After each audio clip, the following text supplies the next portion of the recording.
still doing it, and it's still the lights on. It what? The lights are still on. And still What's doing good? What's it. good? Okay. What's good, baby? It's your boy Truex, the sports junkie, Mr. LSC, by the way. Mr. LSC, look at hey. Matter of fact, we got drops now? welcome to the NBS Show, where we gonna talk sports, no college football, Tell NFL her for you sure. need the But I smart got cord. my brothers with me. We gonna start with my brother VA in the building. What up, box office? What up? What up, scrubs? I mean, y'all hella late for first off. I mean that y'all punishing me, man. I'm on Eastern time over here. I stay up having to get less sleep every Tuesday night. Anyways, I'm ready to talk some sports, man. We got the college football playoffs here. We're about to have the NFL playoffs here. It's also the holiday time, so it's an exciting time of the year. Let's get it popping. No doubt. Of course, we got my brother, Mr. C. What up, my boy? Wow, the trendsetter's in the building. Yeah. Mr. Boot Up or Shut Up himself. You know what it is, man. Mr. C, the trendsetter, aka the whole damn show. Hey, I'm here so we can begin. Definitely. Well, like I said, we have a fire show. Box office. We're going to flip some things around, so let's get it started. Yes, sir. We're gonna talk some boxing later on tonight. We're gonna also give you our college football playoff predictions. But first, let's start off with the NFL for once. Your winners and losers of this past week. Woo! You want to go first? Yeah, I know you're excited. See, matter of fact, I'm going to let you go first. I got to change some stuff up. Hey, man. I mean, this is easy to be honest with you. This is easy to be honest with you, man. The my winners this week. No, I'm gonna go with my loser first. My loser is who I predicted this to happen to, and I was absolutely right. The Kansas City Chiefs are my losers. They that they officially eliminated from the playoffs, along with having Mahomes tear his ACL. It's all bad in Kansas City right now. They already were having a horrible season, and this is the icing on the cake. So not only is he out for the rest of this season, which was a wash anyway, he's going to miss at least the first 12 games of next season, and that's on the low end if he's able to come back. You know what I mean? And and I hope he is, because that's Patrick Mahomes, and the league is just better when he's healthy and out there playing and making things happen. But I mean, I almost feel like that's their fault. They might should have rested him. They because it was slim to no chance of them making the playoffs anyway. So having him play and get hurt, that's usually what happens when somebody shouldn't be out there, bro. When you have a star and he shouldn't be playing, what usually happens, unfortunately, is they get hurt really bad. And I mean, I understand them playing because they still had a slight chance, and they played him. And what's funny is, I don't think Andy Reid did a good job of conveying to the team their chances of the playoffs or what they were really playing for on Sunday anyway. Because after the game, Chris Jones was on the interview, and he had to ask them because he was like, "Yeah, well, we still got a slight chance." Well, are we eliminated? And the press told him, "Yeah, y'all eliminated." He was like, "Oh well, all right."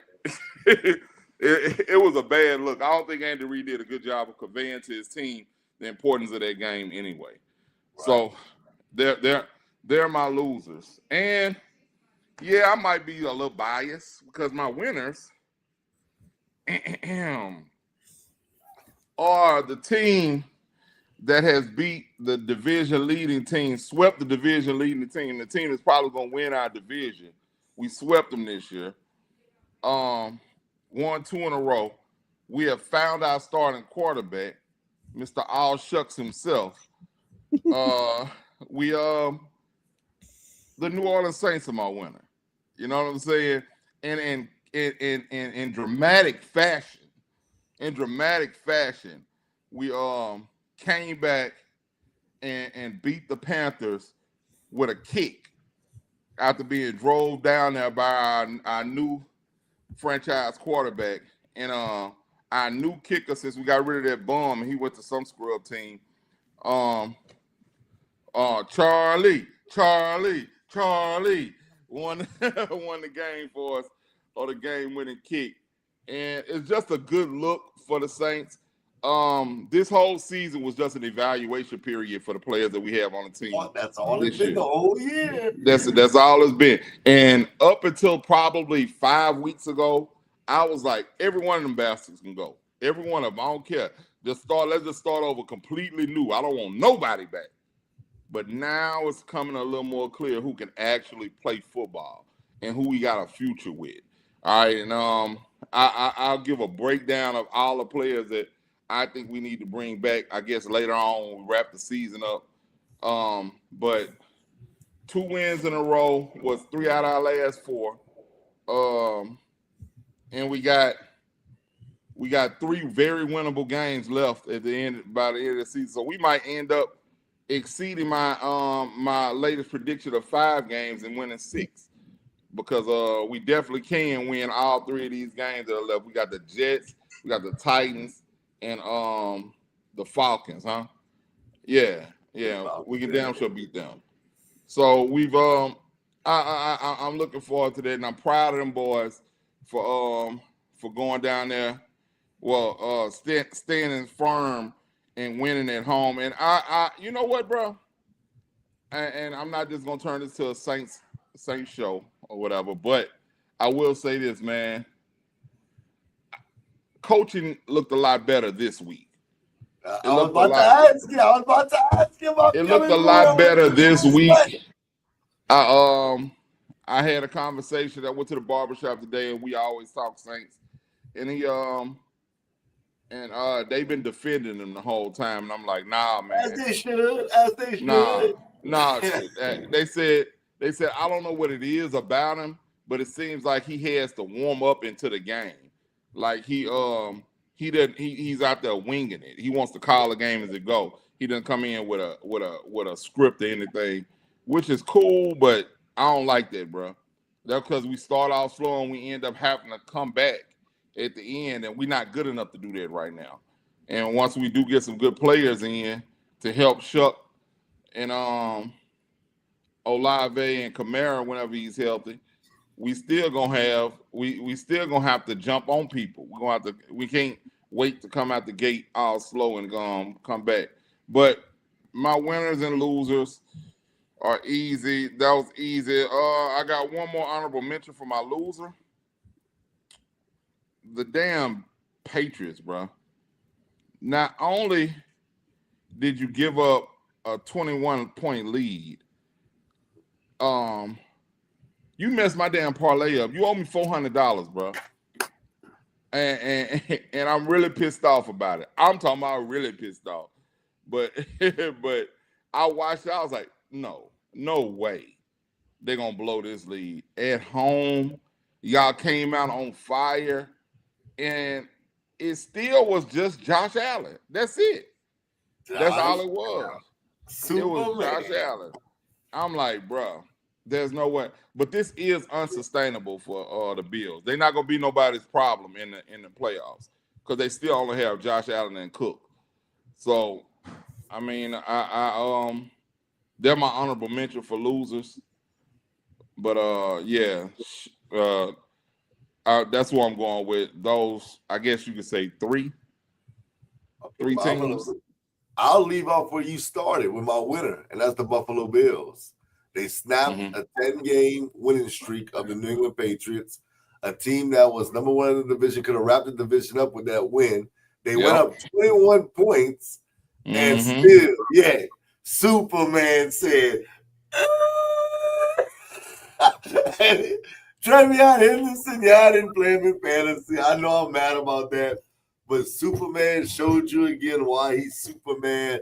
And the Buffalo Bills, bro, they're one game back now. They're really a game and a half because even if both teams finish the regular season, even if they lose another game, let's say, I think New England plays Baltimore this week. I think it's Baltimore. I'm not 100% sure. But they play Baltimore. They lose that game. They're still going to be in first place because of the division record. Because Buffalo lost to, I think, Miami earlier this year. So they'll have to lose another division game. But still, they gave themselves a chance to win this division. And to me, that's big time. After being down 21-0 in that game, I give a lot of credit to the Buffalo Bills for winning that football game. My biggest loser, bro, I was going to go with you, but I'm going to go a different direction. Clearly, it's the Kansas City Chiefs. But I'm going to go to Cincinnati Bengals, bro. And the reason why is because I picked them to get to the Super Bowl. And that was crazy. Look, matter of fact, I'm glad you did that, see. Look, I'm going to say it again. I picked the Cincinnati Bengals to get to the playoffs. Y'all can all laugh it up. But now it's even more drama because now it's been created that Joe Burrow may not want to be there. He's not having fun. And to me, that's a major red flag. I'm not saying he doesn't want to be, but just for him to bring it up, we lived through the Barry Sanders, the Calvin Johnsons. And I'm not trying to do this to box office because I know how much but I heard Andrew Luck, contemplate retirement. And him just saying it, I was looking at the screen, I'm like, bruh, the Bengals are about to drop the ball. They paid T. Higgins, they paid Jamar Chase, and for Joe Burrow to sit there and say he's not really having fun, or if he's not having fun, he's not going to want to play, I'm a little nervous. And I protected him. I think the Bengals, man, for a team that just a few years back beat Patrick Mahomes in the playoffs, we're in the Super Bowl, and I picked them, I think, the last 2 years to get to the Super Bowl, and now they're not in the playoffs again. They have to fire their coach. There's no doubt about it, y'all. They have to do something because what's happening to them is not. I know Burrow's been hurt. I get all that, but they have to go in a different direction. But right now, I would be like, man, there's writing on the wall. I'm a little nervous about the Bengals. So I'm going to say, not just for this year, but I'm talking about the future. The Bengals are my biggest loser today. All right. Well, as X, I'm going to start off with the loser also being the Bengals for me. Bruh, 0 points. Bruh, that's crazy. Phillip Rivers hasn't played for 5 years, and he scored a touchdown this week against Seattle. Right. And the Bengals could not score a damn point. Burrow looked terrible. I said on the show a couple weeks ago, I said he sounds like Luck, and he's getting hurt like Luck. Right. Like actually at this point of his career, he's been hit more and beat up more than Andrew Luck was at this current pace of his career. Yep. And it's clear, like if it like losing is demoralizing, right? And especially if you're getting hurt, that's the thing with Andrew Luck. It's not like Andrew Luck was just trash out of nowhere and he decided to retire. He literally said, "I'm retiring because I can't go through the rehab anymore. I can't I can't go through the surgeries, and I can't. Like it's too much mentally." And this is what's going to happen with Joe Burrow if it doesn't continue. They're my loser because it's all bad. I think a part of it is just the Bengals being the Bengals. Yep. They even got fined for not clearing up snow for their own fans. I don't know. That franchise just – I remember when Joe Burrow was coming out. Obviously, he's from Ohio. He grew up near Cincinnati. And I remember his parents literally were like, "We trust the Bengals," and they went along with it. And look, now he's getting beat up left and right, and the old geezer Phillip Rivers threw for more touchdowns than Joe Burrow did this week. Okay, and he hasn't played in 5 years. So it's all bad from what I saw from the Bengals. Palmer forced his way out of Cincy. It's like, bruh, Burrow may force himself out of Cincy, and like you said, it's Cincy's fault, bruh. So I don't know what the hell Cincy's doing. I feel like this, bro. They like I was talking about it earlier this year, And like Box Office said, they tried to fix the offensive line, though. They've tried. They went out and made who's that they got this summer? I can't even think off the top of my head. I forgot, but they've drafted guys. I know they drafted like from from Georgia. Yep, from Georgia. I know they picked up the Orlando Brown, I think it is, from Baltimore, Kansas City. So yeah, they've done things. They tried. The shit just not working, bro. And I think it's just Cincy, bro. It's certain places that. But see, and see on top of that, like, look, we can have the debate. You know, we can have the debate with us and saying, oh, should they have paid Trey Hendrickson? Should they have not paid Trey? But that's the type of stuff they do. You didn't pay him, and he's not playing. Like, something got to shake, bro. Trade him for an offensive lineman, do something, or pay the man.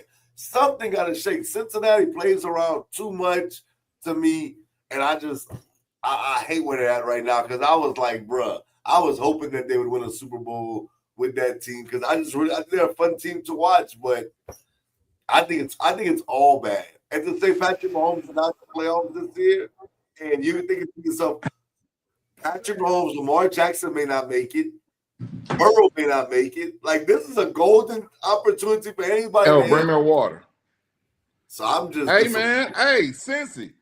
Hey, man, we got a young quarterback over here that you can build around. He's 6'4", oh, boy, they're not giving us Joe 20. Burrow. Quack, man. I got something. We'll send you him and a top 10 pick this year. Just send us Burrow. Send him back home, bro. Send him back home. We ain't getting Burrow. I can tell you that right now. Hey, I'll send him Shook, Rattler, and our top 10 pick. They can have. And they would decline all of that.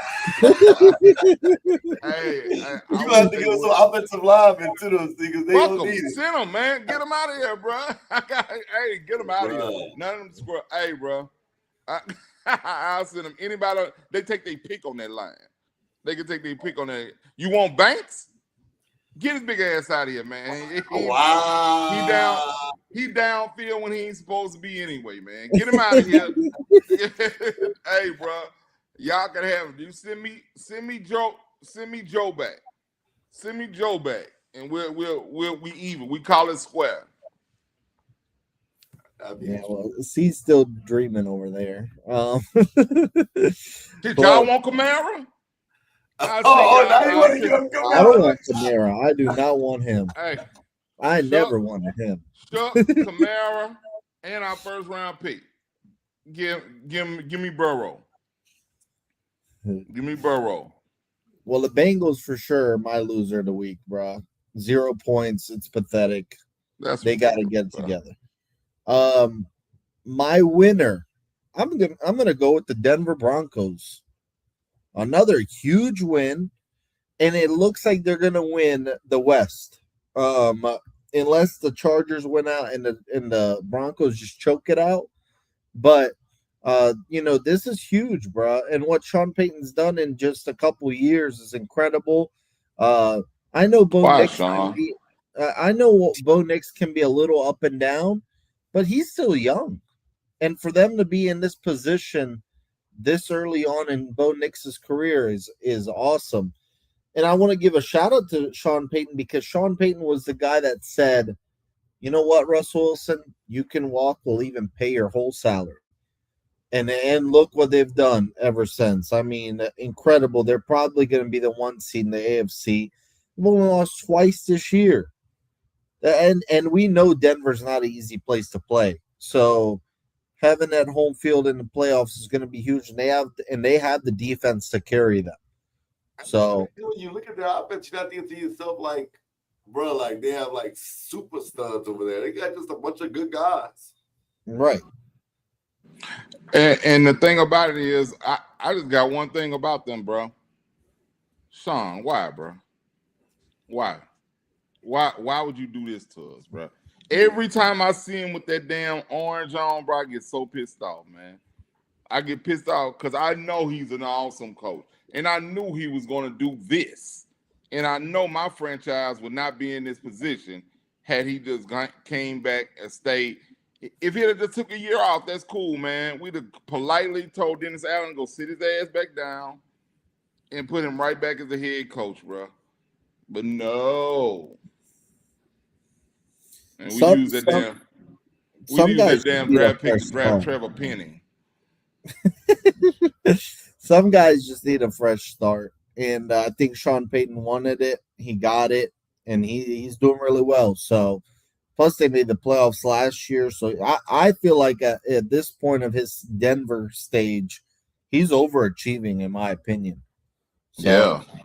shout out to Denver. They're my winners this week, and they're looking at a 1 seed in the AFC. Because I look at their roster. How much better is their roster than New Orleans is right now? Well, And the look at the defense drastic is difference. much better, but the offense isn't like crazy, difference from New Orleans in terms of just like roster itself. Yeah, but our defense, the New Orleans defense, we've been playing damn good. I'm just saying the difference is Sean Payton's coaching. The It difference is is more his than anything. coaching. So it's like I said, it's not the roster. Kellen Moore kind of guy right now, man. Watch your mouth. Huh? I'm a Kellen Moore kind of guy right now. Watch your mouth. Hey, Hey, bro. man, I believe in KL, man. Hey, if I could trade him for Sean Payton right now, Man, bro, don't be different. I would trade him, give Sean Payton a raise on whatever salary he's making now. Bro, watch your mouth. Hey, shout out to Sean Payton, man. But it's all about Kellen, that stud Moore. That's all you need to know. He got to prove it. He got to prove it to me. He got to prove it to me. He's under review with me. It's all good, man. All right, let's move on to the next NFL topic. Bunch of injuries this weekend. I mean, Patrick Mahomes, Micah Parsons. Trying to think. I mean, we just lost Daniel Jones last week. Guys like Nick Bosa have been out all year pretty much. Ayuk's not going to come back. So we've had a bunch of injuries this year. Which injury for a specific team do you feel like will have the most effect on that team rest of the year? All right. Michael Parsons. Michael Parsons by far. He's out. They're a playoff team. Kansas City was already out. Who else got hurt? Devontae Adams is on right now. Adams but that's just a hammy. He might even play this week. I would sit him. I wouldn't let him play. But it's Michael Parsons by far because it's like he anchors their defense, and he provides the pressure that makes everybody else be able to move out there. So that's gonna be a hard pill for them to swallow. And I think it effectively cancels their chances to win it coming out of the NFC. Washington shut down Jaden Daniels and talk about completely different 2 years for Washington. Yeah, for real. Okay, but I agree with them shutting them down. I do too. No need to play him. Right. Yep. I'm gonna go ahead. I'm sorry. If I'm Cincy, I sit Burrow down. Burrow wouldn't touch the field no more. They said they're gonna play him. They said they're gonna play him the rest of the year. He's gonna play the final 3 games. And that's why they stupid, bro. That's why they Cincinnati. He wouldn't touch the field again. At the end of that game, I'd be like, bro, you might as well you can clean your locker out. You don't even need to come back up here. No practices, no nothing. You want to show up on the game, we can put you I might put you. I don't even want you on the sideline of the game. I want you in the skybox because if somebody come and hit you while you on the sideline, I'm gonna be real pissed off if you get hurt like that. I wouldn't take a chance with somebody like Joe Burrow, bro. Okay. I'm gonna go a different direction. Though I agree with you on Michael Parsons. Me and Box Office talked about it before the show. I'm gonna go Daniel Jones. Where the Colts were at before Daniel Jones got hurt. and to where I think they're going to be at the rest of the year, the coach not making the playoffs, bro. And the coach could have been, I don't want to say the number one seed, but they were at one time, they were the number one seed, and I think they could have fought for that. But with Daniel Jones being out, you're talking about a team that he just fit their team perfectly. I can't explain it. Jonathan Taylor looked way better with them. Not saying he looked terrible. He still looks like Jonathan Taylor, but he doesn't look like it's just a difference for me. I felt like their team this week, they played hard. The coach played hard this week against Seattle. They gave Seattle everything and more. But I felt with Daniel Jones, they would have beat Seattle with the way they played this week. In my opinion, maybe y'all may feel different. The way they played this week, they would have beat they would have beat Seattle if Daniel Jones was the quarterback. Yeah. But I think Daniel Jones, man, because the coach in this, I know I'm always messing with box office, but I'm thinking to myself, no Patrick Mahomes, no Joe Burrow, no Lamar Jackson, maybe. I'm not saying he won't make it. Bruh, Josh Allen, you said Josh Allen and James Cook. That's basically, if you can stop that, which is hard. I'm not sitting saying it's going to be easy. No, you got to look at the Colts, bro. They're going to play hard. They're going to play good defense. They're going to run the football. They're going to play the way that you play in the postseason. Run the football, play defense. Bro, I could maybe even throw in Sauce Gardner in that mix with the injuries, but I'm just saying, Indy had a real shot to me with Daniel Jones.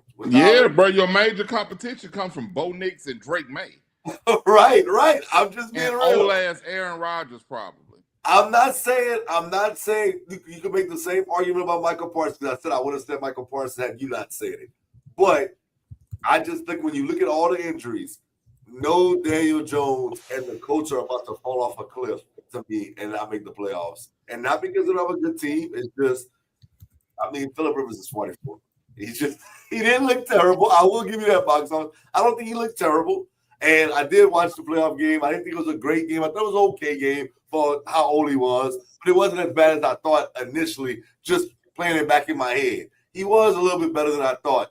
But he's still not Daniel Jones today. So I'm going to say Daniel Jones injury.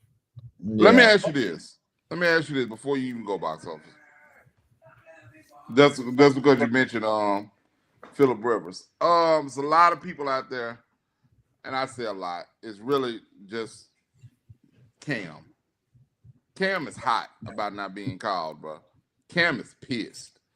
And from his I felt I was torn because of what box office said. Box office defense about it when I brought it up last week was that Phillip Rivers knows the playbook already. And but he was just like, how can I not even get a call? I'm 35. We know Cam's in better shape than Phillip Rivers. You know what I mean? And honestly, y'all probably win that game Sunday with Cam Newton. If you ask me, I think that I don't think that Phillip Rivers did anything that Cam Newton couldn't have done, and the playbook wasn't just that much out of bounds that he couldn't have caught on to enough stuff to do what Phillip Rivers did, because they were nursing Phillip Rivers because they know physically he was very limited, man. Phillip looked like me out there, you know what I'm saying, with a better arm. That's it. So I'm like, it was good. It was good seeing him out there. I thought it was a great story. You know what I mean? And especially when he started talking about his kids and stuff, and how he was you could tell he was really excited to be back out there, for real. Like I sent a meme in the group chat today, and it said when you've been at the house with 10 kids talking about 6, 7 all day, you go back out. That boy went back out to football, and I can imagine it, bro. I could really imagine him going back home and with 10 kids after he's been in the NFL and he's been busy all these years. All he had time to do was come home, make the kids, and then get back to practice for all those years. And now for 5 years he been at home. Hell, he went and started coaching high school football, bro. He wanted to get out the house so bad. So I mean, it's a nice story, but I still think they would have been better off with Cam Newton. Well, I'm going to disagree there, and I was defending it last week. And the main reason the Colts brought him back is simply just because he knows the offense. And Philip Rivers only had 2 practices before Sunday, but he was under Steichen. Steichen was his coordinator and quarterback coach in San Diego, and then he played under Steichen, obviously with the Colts a couple years ago. And apparently, with the high school team he's coaching in Alabama, he's actually using this exact playbook. So he knows this playbook like the back of the hand. And Cam Newton doesn't know the playbook. Like I just think he would have needed more than 2 practices. He would have needed like at least 2 weeks to have like a basic grasp of the playbook. Plus, do y'all remember Cam in New England? Bruh. It looked like Cam was throwing shot put at like with his right arm. Like his arm looked bad. And I know he went to Carolina after that. And somebody on Twitter, bro, when Cam said that, posted like Cam's stat line one of the last couple games in Carolina when he came back to Carolina. Bro, one game he threw 5 for 24. And he knew that playbook. Like Philip Rivers was. I think he was really good for 2 practices at 44 years old after not playing 5 years. Like he was like 18 for 27, a touchdown, and the interception he had was like on the last drive of the game, just trying to heave it. Like, I think that's a really good performance for after 5 years. Like, I think that's very solid. Now, some of the throws, they had no velocity. Like, I watched one throw that he threw to Michael Pittman. Bruh, that thing took 5 years to get there.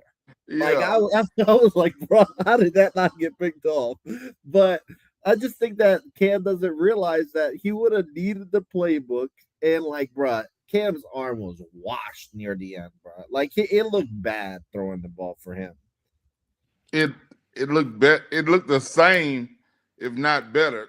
Then I saw Rivers arm. But I do think knowing the playbook matters. Like knows. I think knowing the playbook matters, but you give Cam 15 plays.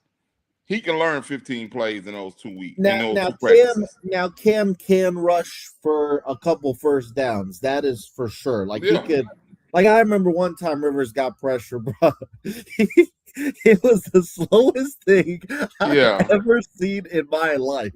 I swear that boy looked like me out there. I swear I was like, dog, I got a shot. But I actually think he actually looked pretty good for someone like at that stage, 2 practices, 44 years old. Like he looked better than Burrow.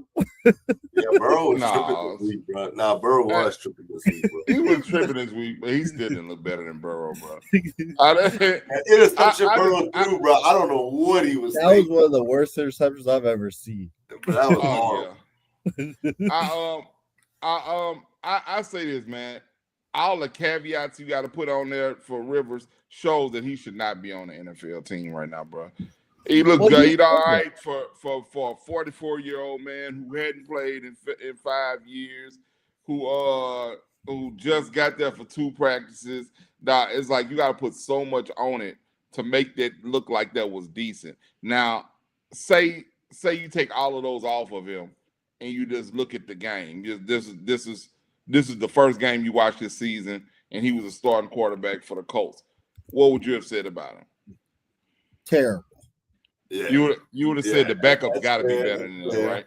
Yeah, but you do have to look at like the situation though. I'm just saying, like who was the backup Sunday? It was Riley Leonard. I told you I would have went with Riley Leonard. I thought that was the show last week. I do you think Riley Leonard could have done better than that? I think he probably honestly would have done the same. So why bring this old ass man out there? I get it. I understand. I said, so that's all the more reason why bring this old ass man out there if you think Riley Leonard would have done the same. Because if you think he would have done the same, age alone with his youth alone would have made him been able to move better. When he was Riley before Leonard it. for sure could have moved better for sure. Right. Yeah, That's he not moves debatable. better. Yeah. But So y'all were laughing last week at this situation while I was defending it. I think Rivers outdid what y'all expected, though. No, 'Cause I mean he did, but y'all thought it was gonna be like obliteration. I don't know if Seattle's game plan was the best. Watching the game, I don't know if the coach was more inspired. I don't know what that was. Seattle couldn't run the football for anything. They couldn't run the football at all. I don't Honestly, know what the Colts should have won that game, though. Yeah, that's what Because I'm we saying. scored the only touchdown. We kicked the field goal with 52 seconds left, and the defense just gave up too much yards in the end. I thought the Colts should have actually won that game. But that's what I'm saying. I don't feel like Rivers played like he played I'm not saying he was Peyton Manning in his prime, but Elwood, bring another water, please. like for 2 practices, 5 years absence, and at 45. Yeah, he played well for that. But if he didn't have that, it would be like, bro, that wasn't it. But like I said, man, you got to put a lot of caveats on that, man. You could just put me in there and say, man, for never have played in the NFL and never played quarterback before in his life. He was 5 for 18 and for 27 yards. He was all right. I mean, you just can't. I can't take all those caveats. I think that for real, they should have started Riley Leonard, and he could have. He given y'all a better chance to win. I understand. I do understand. I understood last week them calling Rivers. I understood it, but I don't think I would have went through with it. I don't think I would have really went through with it. I think that was more of a. I think that I almost want to say that was more for the fans to show them that, hey, we haven't given up. We're doing our best to try to salvage this season. I don't think anybody thought that was going to really work. You didn't even think that was really going to work. Like that was going to save y'all season. Like y'all still got 3 more games. It's like if we win out, we're in the playoffs. They're the only team that has a shot at the wild card to me that's currently not in the playoffs right now. Yeah. But we do have it tough, though. We have San Francisco, Jacksonville, and Houston. Right. Yeah, y'all not gonna win out. That's not gonna happen. Yeah, that's not gonna happen. Y'all. I just say like I think the AFC playoff picture is pretty much done. Right it now. Is wide open, and I think if the Chargers were healthy, I really would believe in the Chargers, but they're not healthy. I don't know who's coming out there. But I think you agree that who's making the playoffs is pretty much written in stone outside of the Colts, maybe. And the AFC North. Yeah. That's pretty much all you got because Buffalo's going to make it. New England's going to make it. Denver's going to make it. The Chargers are going to make it. And so that's 4 teams right there. The AFC North winner's going to get in. And then the AFC South winner, and then I really think Houston, bro, they're gonna have to try to jump Houston to get in, and that's gonna be rough. Who's gonna have to jump Houston? Houston or Jacksonville is gonna win the South, right? The other one's gonna get at least one wild card spot, right? So I got. You think Indy can jump Houston or Jackson? Well, Houston, I'm not gonna say Jackson. No, bro, it's over for Indy, bro. It's over for Indy, man. Come sit by us away. It's pretty much wrapped up, bro. I mean, I'm really looking at it. I'm like, bro, nobody. That's what it is. I think the 7 teams, if you ask me today, the teams that are in, that's the team that's going to get in to the playoffs of the AFC. The only one maybe is Baltimore and Pittsburgh, but I will say, and I was hard on Pittsburgh during the middle of the year. I think Pittsburgh looks better than Baltimore, bro. Baltimore been tripping lately, bro. I don't understand it. I still think it's going to come down to that last game between them. But Baltimore's next 2 games are New England and Green Bay. If they lose both, Steelers basically clinch it without even having to play. Yo. They play who? Well, so Baltimore's schedule rest of the way is New England, Green Bay, and then Pittsburgh again. New England. I actually think that they hurt New England last week. I think that that may have softened them up. I think that made them I think that made them vulnerable. That's the word I'm looking for. They were Because due now, for a loss, though. It had yeah, to but happen eventually. I mean, how are they gonna take it? Are they gonna take that Yeah, loss? Like, yeah, we were due for a loss, but we still that team. Or because I think before then they were like, that's why they jumped out on Buffalo so hard. They was like, we can't be beat. Nobody's gonna beat us.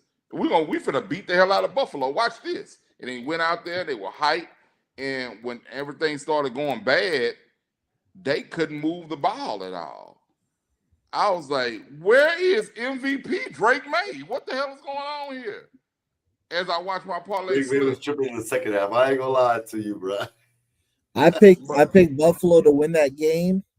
Obviously, I was worried after the first quarter, but the way they ended the first half, I'm like, they're I not thought out of it. Buffalo was gonna win too. I was like, bro, they're Right. gonna win this game. I was like, they're not out of it because they made a run and they had momentum going. Right. And they get the kickoff. The kickoff goes all the way to the New England side. I'm like, Yep. all right, they're gonna win this game as long as Allen doesn't turn it over. bro, I saw how they ended the first half, and I said, New England's got to come out and score a touchdown immediately, or they're gonna let these boys come back because you could see The Josh momentum. Allen kind of, Yeah. you could see him kind of getting his Josh Allen together. And I was like, Well, nah, man, they got to come out and score a touchdown on their first or second drive, and they did not, and they lost. all right. Well, I still need to get to my winner. Yeah, My yeah. winner. My You bad, did your bro. winner. You didn't do your person that's out. What? You did your winner, I thought. Yeah, you was didn't do your person. Well, you The switched Oh intro. yeah, we're doing our. I agree with C. It's Micah Parsons. I don't think Green Bay is getting to the Super Bowl without Micah Parsons. He was a huge piece to that defense. Even when he wasn't getting sacks, he was getting crazy pressures where the quarterbacks had to literally flee the pocket every time. Um, I thought he was huge for that defense. He was also motivated off the Dallas trade. Yeah. I felt bad for Micah, bro. At least, I feel bad for anybody that gets hurt, but at least Mahomes' injury happened and they were eliminated. Parsons and them, they had the playoffs ahead. They could have won the North. Now I don't think they're going to win the NFC North, and I don't Nah. think, they're getting to a Super Bowl. Like Michael is huge. I felt bad for Micah, bro. I really did, because he's had a long year. He entered the season thinking he was going to be in Dallas. He ends up in Green Bay. He plays well, and his season has to end this way. So, feel bad for him. I feel bad at the timing of it, but it is what it is. All these superstars eventually, unless you're very lucky, end up with at least one major surgery, one major injury. I hope this is it for him and Mahomes, honestly. So we'll see what happens, but I feel bad for them, and I can't see Green Bay getting it done without him. Man, and one thing, like you said, they all end up with at least one bad injury. I'm curious to see how Mahomes recovers from this, bro, because he has 3 Super Bowls already, Yeah, he's and won 3. yeah, he's won 3, and I saw somebody posted something like, same thing happened to Brady. Brady had won 3 Super Bowls. He went to the Super Bowl, lost in the following season. He has a season-ending injury and all that. The thing about it is Brady came back and he was the same, if not better, when he came back. Is Mahomes that good that he can come back and be the same, if not better? That's a big question. And what does he have around him when he comes back? Does Kelsey retire? Do those players continue to develop without him there? You know what I mean? It's a lot that's gonna be riding on him coming back. You know what I mean? Andy Reid, does Andy Reid even want to stick around? You know, it's a lot going to be there.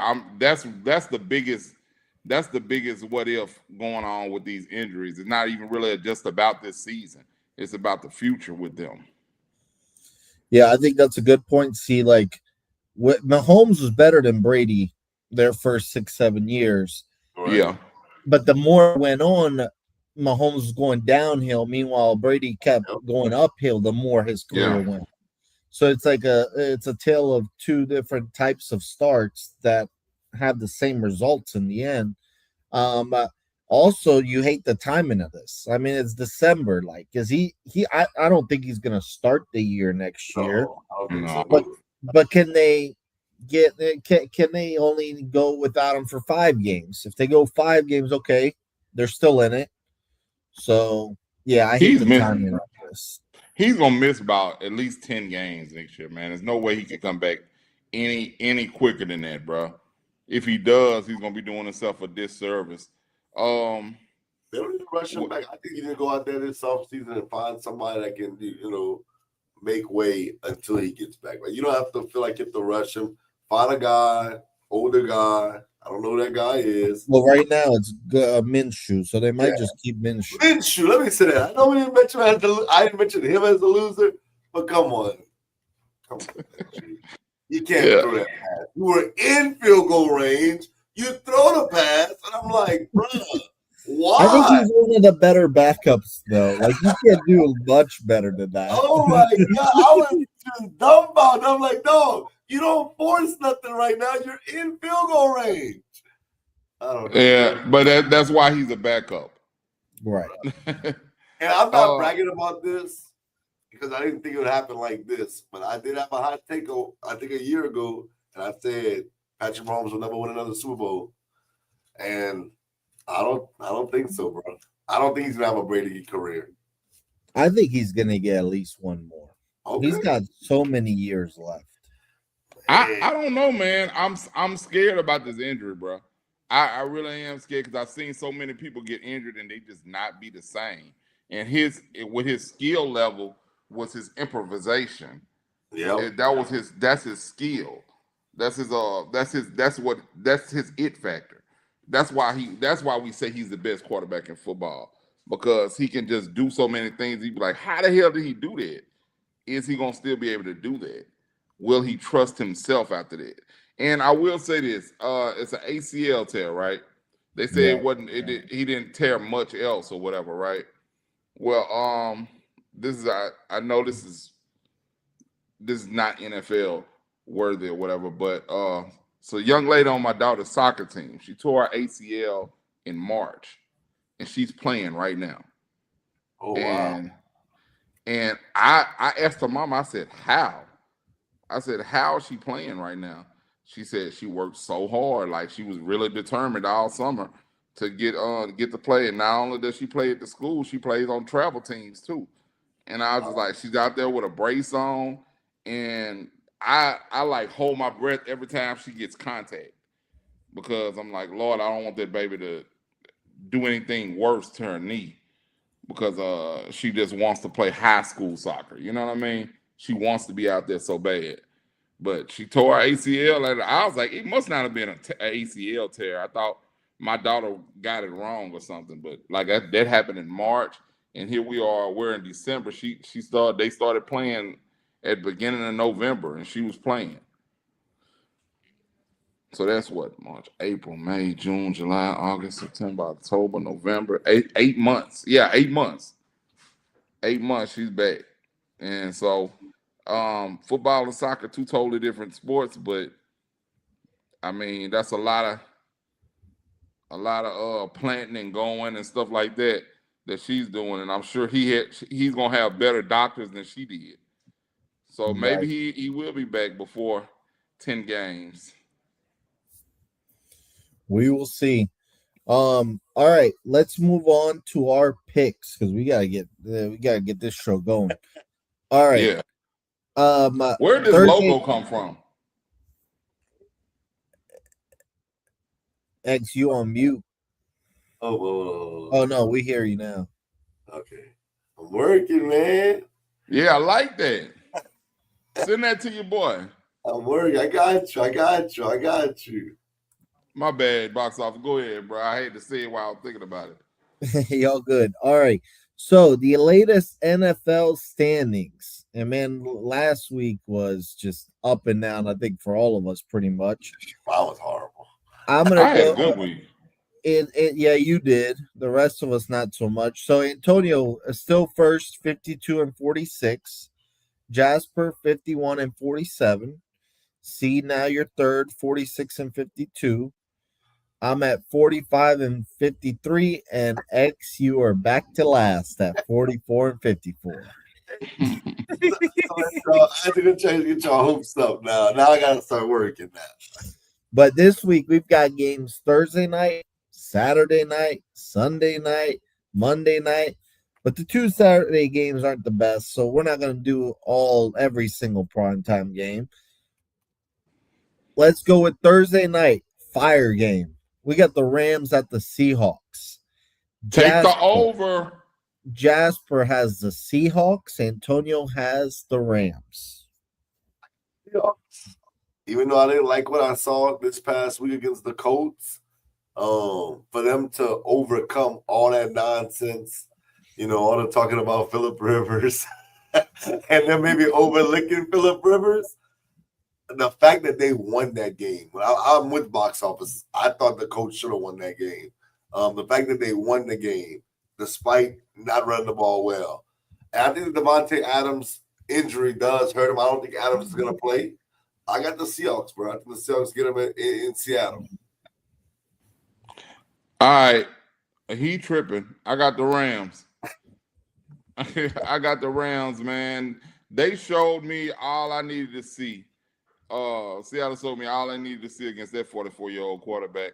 I got the Rams because, bruh, y'all let Rivers do that to you. You know this crazy man that's coming from LA, what he finna do to y'all? I'm in the playoffs, in the fantasy playoffs, and Seattle is my defense. I'm getting somebody off the waiver wire. So, huh? You in the NBS league? Yeah. Drop him. No, I'm not dropping them. I'm benching them. I'm benching them. I just don't. I don't think that they can play anywhere close to how bad they played this past week, and beat the Rams, because the Rams actually didn't the Rams lose to them the first time? No, Rams actually beat them, and it was a Rams close ended up winning. game. Yeah, it was a close game at the end. Yeah, but I think the Rams pull out the sweep then. Yeah, I think the Rams pull out the sweep. It's in LA too, right? No, it's in Seattle. It don't matter. I got the Rams. And that's the game Sam Darnold threw like 4 interceptions, huh? Yeah, he was bad. And it was a close game. Yeah, I got Seattle. Seattle's going to get him. All right, so it's in Seattle. Devontae Adams is most likely out. I've got Seattle.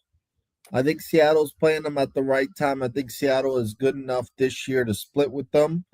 I think it'll be very impressive by the Rams to win this game and sweep them, especially without Adams. I don't see it. But this could determine a lot in the playoffs, though. This could be the division clincher here, possibly, for someone. So that's going to affect a lot of things. If whoever wins this game, the other team is probably going to have to go on the road most of the playoffs. So this is a huge game. I'm going to go with Seattle, though. All right. Next game, we've got the Packers at the Bears. They just played a couple weeks ago. Jasper and Antonio both got the Bears. Wow, okay. It's in Green Bay or it's in Chicago? It's in Chicago. Bruh. I'm going to take. And I know what I'm seeing, bruh. I got the Packers. I know. Hey, Chicago has surprised me probably more than anybody, but they got the Packers. I think they're going to rally around the injury of Michael Parsons and get this one. So I got the Packers. That's the only thing that's giving me pause about going with the Packers is because Michael Parsons and how important I feel that he is to that defense. I think he affects the whole defense. His presence, just being on the field, I think he frees up the other side. They because he's gonna draw a double team. I don't know who the other end is on the other side, but I think that frees him up to get pressure Rashawn on the Gary. quarterback because Micah. Who's that? Rashawn Gary, that Michigan guy. Yeah. That frees him up. He doesn't get double teamed at all. And Michael Parsons does that damn good to where even when he gets double teamed, he's still getting pressure on the quarterback and not sacking him. And it also, the pressure that he provides helps that secondary out so much. You know what I mean? And the linebackers even get help because he's drawing those offensive linemen. They have to account for him with a double team, which leaves that I think that's the Mike linebacker on the left side where he's lined up at. That lets him be able to basically roam free. He can shoot the gaps when he needs to. He can just pay attention to the ball. So I think I have talked myself into going for Chicago, even though they've let me down the last times I picked them. I think I picked them not this past week, but the week before, and they let me down. So here's your chance again, Chicago. Make it up to me. I got the Bears. Well, these two teams just played a couple weeks ago. Green Bay pulled out a close one. I think Chicago gets them at home, especially with Micah Parsons out. The game, they almost won in Lambeau. Right. So I got to believe they pulled this one out. Chicago, I think, is going to win this division now. Wow. That's great. I mean, it looks like, I had them in the playoffs last year. I was a year early. Yep. But Ben Johnson's hell of a coach, bro. Right. Why, Ben? Why, Ben? I saw interview DeAndre Swift talking because he played with Ben Johnson for a year in Detroit. And he said, bruh, like this guy, like we love him and we believe in his play calls. So it's like he's got that team believing. So, and you can see, I mean, you win the division your first year, and Detroit is inconsistent without him. So, to say the least, bro. Yeah. So I'm gonna go Chicago. All right. Man, what's up with that boy? What's his name? Mongolu? Manungai. Manungai, bro. He's a great back for Swift because they're two different types of backs. Right. He's kind of doing what Montgomery and Gibbs like. Exactly. That's exactly what it reminds me of. And the only thing about it is, and I know a lot goes back to parlays for me. You never know who's gonna get the damn touchdown on that team. So when I picked Manungai, Manungai, when I pick Manungai, Swift gets the damn touchdown. When I pick Swift, Manungai gets 2-3 touchdowns or something. So it's I think it's like Gibbs them were last year, because now it's pretty much gonna be Gibbs. But Gibbs didn't play well this past week. I mean, as far as touchdowns. No, he didn't. He didn't, but they're gonna give him all the chances. Okay. quick parlay story, but it's the NBA. Listen to this. Last night, I don't think I've ever lost the way I lost last night. $10, $520. It's nothing but the Nuggets and Rockets game. Okay. I pick like 5-6 player props, hit them all. The only thing I need is the under. Okay. And there's 3 seconds left. I'm hitting the under by like 17 points. So I have it on lock, right? The Nuggets are down 1, inbounding with 3 seconds left. So they're basically shooting for the win. Bruh, this fool Thompson fouls Jamal Murray trying to come out to get the ball. Fouls him. So what that did was that sent Murray to the line for 1 free throw, and they get the ball. So Murray hits the free throw, tie game. Nuggets get the ball to win it, and I knew the Nuggets were gonna miss. I just knew it. And then guess what Jokic does? He misses, goes to overtime, and the over hits. I said, "Bruh, Dog. this is the most unbelievable thing I've ever seen in my life. I cannot believe it, bruh." Bro, that's what it is, man. Anything that can happen to mess up your parlay will happen, bro. Bruh, Vegas are you made the kidding? call. I'm sitting there, I'm like, hell yeah. Bruh, the Yeah. worst thing that could possibly happen. Like, at least foul him if he's shooting, so that way it's 2 free throws. Right. Right. But of course, they did it this way. Anyways, I can't get over that one. All right, next game. We've got y'all's favorite division. We got the Bucks at the Panthers. Jasper and Antonio got the Bucks. Keep it nice and simple. The Bucks. Where's Mike it at? Mike Evans back. That's all I need to know. Mike Evans is back. It's in Carolina.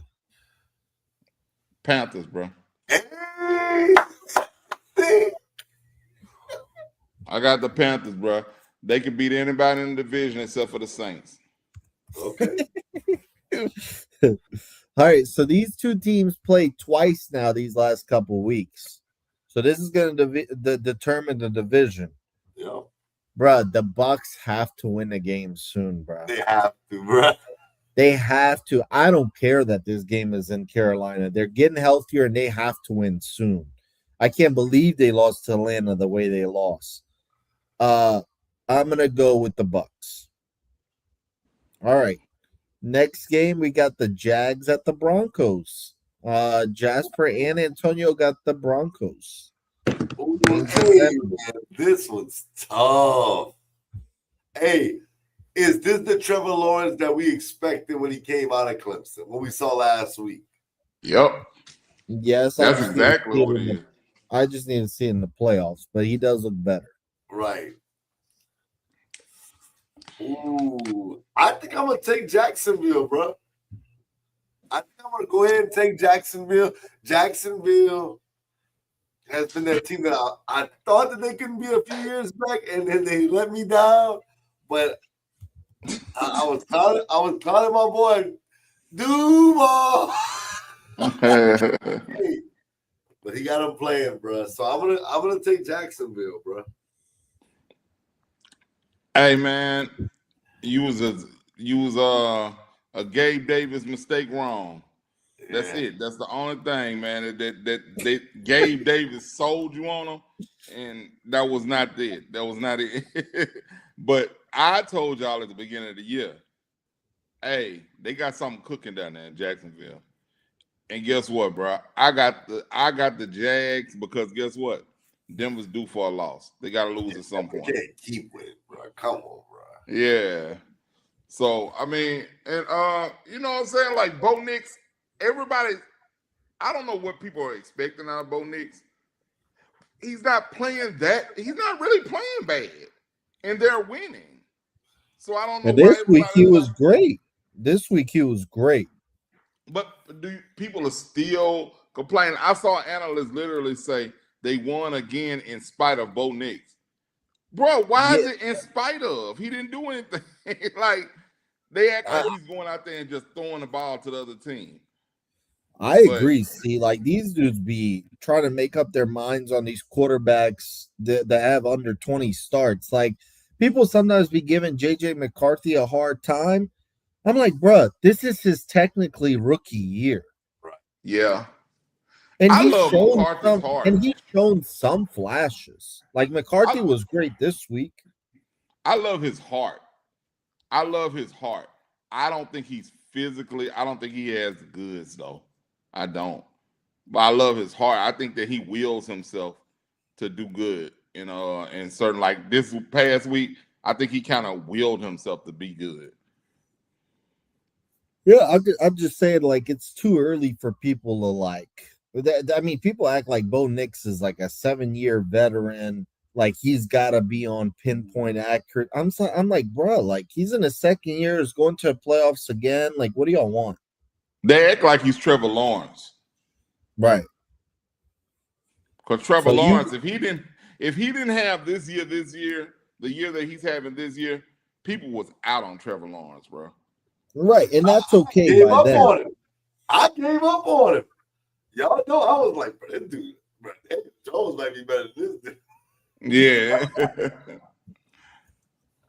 So y'all got the Broncos. Okay. Well, I No, do No, think I they're- got bad. Jacksonville. sorry, y'all got Jags. I think y'all are right. The Broncos are due for a loss, except it's not this week. I got Denver at home. But I like Denver at home. They play with Right. more confidence at home. Okay. All right, next matchup. We got the Steelers at the Lions. Antonio and Jasper got the Lions. Yeah, I got the line too. Keep it short and simple. Is who? Steelers at the Lions. We know I you got the Lions. control. I got the Lions because they gotta win. They have to win. They have to They win. gotta win. And you know how I feel about Rodgers. How, bro? Like, are you watching Rodgers, bro? What? No, Bro, Rodgers come on, is man. right, You giving this man way too much credit. He's playing better than Lamar and Burrow. Bro, you mentioned two hurt quarterbacks. Rodgers was hurt. He missed the game too. Yeah, but, you know, His That boy's got non-throwing arm. he's got is like hurt, a bro. broken wrist. On his non-throwing arm, bro. I don't care about that. That counts. Come on, Well, man. I got the Lions because they have to win this game. But if honestly the Lions lost, I would not be shocked because they have been so inconsistent. they lose, they're out.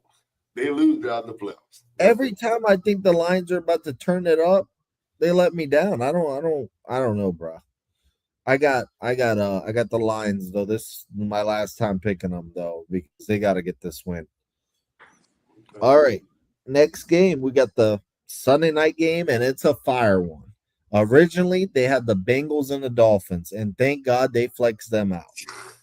We got the Patriots at the Ravens. Antonio and Jasper picked the Ravens on the road. No, sorry, the Ravens are at home. Yeah, Ravens at home.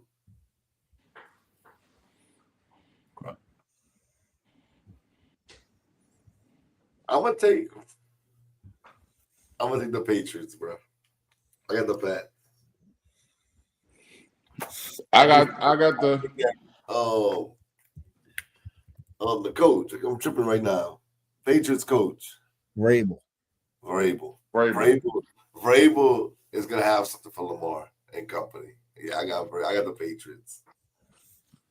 Hey man, another one they gotta win, bro. I got the Baltimore Ravens, bro. They gotta win. They have to win. So I think that this is where the heart comes into play. Lamar is obviously hurt, but like I was saying about McCarthy, you're gonna have to will yourself through this. He's gonna have to will himself through this, and I think that he has that in him. So I think that he shows up. Henry's gonna have to have a big game as well. So I got the Ravens. What's that receiver name? Man, why can't I think of his Zay name? Flowers. Zay Flowers. They're gonna need another big game from him as well. I think Lamar played much better last week. He's trending upwards. They have to win this game. And I just feel like at home, they get it. They get this one done. I really think it's going to come down to that Ravens-Steelers season finale, and it's basically going to be a playoff game. So I'm just setting myself up for that because I think that's what's going to come down to. I think the Ravens get it done this week. All right, Monday Night Football. I know you guys are excited about this one. We've got the 49ers against Phillip Rivers and the Colts. The Jasper has got the Colts. Yes! Antonio's got the Niners. Oh. Hey, bro. I got the 49ers, and I'm hoping the Niners shut the Colts out. I got the Niners defense in the NBS league, so I hope the Niners go crazy this week. But yeah, I got the Niners, bro. It's no disrespect to box office. It's just, I just think the Colts, man, they just suffered a tough injury at the wrong time. And I think the Niners are a team that's trending up as well. They're starting to get healthy. Purdy's back. Kittle's back. McCaffrey's still playing. Ricky Pearsall, he looked pretty good last week. Jennings looked well. I'm going with the Niners, bro. Man, well, you already know, man. I'm going with the Niners, and I'm going with the Niners, and just if y'all trying to make a little money, man, take McCaffrey for an anytime touchdown. Do it. Hey, pick your team, man. Hey, man, I got the Colts. Bruh, the Colts should have beaten the freaking Seahawks, bruh. That loss really hurts me because, like, Rivers did enough, and the defense did not hold it down on the last drive. Even though the defense played really well, did not allow a Seahawks touchdown all game. But when they needed a stop, the Seahawks did enough to get in range, and they kicked it for the win. I think the Colts at home, bro, they get this done. It's not going to be pretty. It's going to look ugly. It's going to look just as bad as it did last week, but they find a way to pull it out. I think the Colts, they probably won't make the playoffs, but they'll make it interesting down the stretch. Well, at least in that division. By the way, I'm gonna go out and make a crazy prediction right now. The Niners are currently, I think, the 6th seed in the NFC. These are their last 3 games. The Colts, the Bears, and the Seahawks. My prediction is they lose out and miss the playoffs. Wow. I have a feeling the Niners choke it down the stretch. And I don't Purdy's playing really good, though. I think they win out. The only one I'm concerned about is Seattle. I think Seattle might get them. But outside of Seattle, I can see them. I think they're going to win out. They may win the division. And I like Seattle. I don't know about that. I just have a feeling that they crumble, and I think eventually those injuries have to catch up. But as long as they ain't got to play the Rams, I think they're good. Yeah. Well, we'll see. I got the Colts though. I think Rivers kind of does the same thing he did last week. Probably 1 touchdown in the red zone, 1 interception. He'll manage the game, and that's that. I need 5 interceptions, 4 or 5. Throw them things, big sixes. I need it all, man. I need it to happen for me. He's not Spencer Rattler, man. Hey, man. Spencer, come on, bro. Chill. I ain't taking no Spencer Rattler slander like that, bro. That boy wasn't We're doing not doing that, my boy. We're not doing that, my boy. All right, man. that's all we bro, got for the NFL. Real quick, man. I need y'all to join me in prayer for my fantasy football team, bro. Hey, bro. Big hey, man. Just pray that they didn't score all 8 points this week. I beat the hell out of Duke this week. You did. Like, everybody just went crazy, bro. And I'm like, dog, save some of them touchdowns. Every time I look up, Trevor Etienne, he's scoring again. And I'm like, dog, please save some of that. Bijan going crazy. Jameson Williams, he going crazy. I'm like, dog, Stafford, of course, he did his thing. I just need them to save some of them touchdowns for the next 2 weeks, bro. No, even McLaurin scored. Huh? Even McLaurin scored. Yeah, even McLaurin scored, bro. Like, everybody was going crazy. I said, bro, y'all got to save this. I just needed one of y'all to go crazy this week. If all of y'all could go crazy this week, I'm playing the number 1 seed this week. Well, the good thing about his team, shout out to my brother Chapman, man. Chapman's team scored more than you. He dropped the 160. They did. And as I said, now hopefully he scored all his points this week. You know, I hope he scored all his points last week rather. And and and my team can go crazy again, man. Maybe I think we hitting our stride at the right time though. Shout out to the Final Four real quick, man. I'm gonna say it. Shout out to my brother C, man. He's in the building. He's in the Final Four. He beat Duke. Shout out to my boy Chapman who knocked off, I believe it was Ray. Yeah, it was Ray who he knocked off. Shout out to Ray. Shout out to my boy Shuck, man. My boy Shuck came back and pulled off the biggest upset, I think, in the first round, knocking off Vic's team, bruh. And Vic He won? He Shuck beat Big Boy. Dog, that's crazy because he was losing going into the bro, he was losing, bro. Oh, what's it called? Oh, let me see. I'm gonna pull it up real quick before we go. Bo Nix gave him 37, and George Kittle gave him 22, and got him back in, gave him the lead. And Dak Prescott, believe it or not, sold for Vic. Only gave him 11 fantasy points. Wow. First time this year, probably. Yep. So shout out to y'all. And then, of course, shout out to my brother Wes, man. In back-to-back weeks, the sports junkie got Wes up out of there, man. I had to do it like that. Hey, that's what I did to Duke, bro. Back-to-back weeks. Second week was worse than the first. Man. Second verse worse than the first, bro. Man. So we gotta fire Final Four and see, man. It might be me and you in the championship. Hey, if it's me and you, man, I just come pick up my belt and my bread, bro. Oh, wow. Free talk, huh? Free talk like you've been saying. I'm saying if. That's the same thing like you just did, man. You said, hey, man, it might be us. Hey, if. Hey, man. If. Kenny Walker, get your stuff together, my brother. Nah, bro, you chill. All right, let's get to college football. All right, we got one topic, and then we're going straight to our predictions. Army Navy. Oh, no. Fernando Mendoza wins the Heisman. Your thoughts? We all said it last week on the show. We thought he was going to win the Heisman. No surprise there. They were an undefeated team. They were number one in the country. They knocked off Ohio State. I said going into that game, if he beats Ohio State, he's going to submit his Heisman campaign. He did that. So, yeah, I'm not surprised.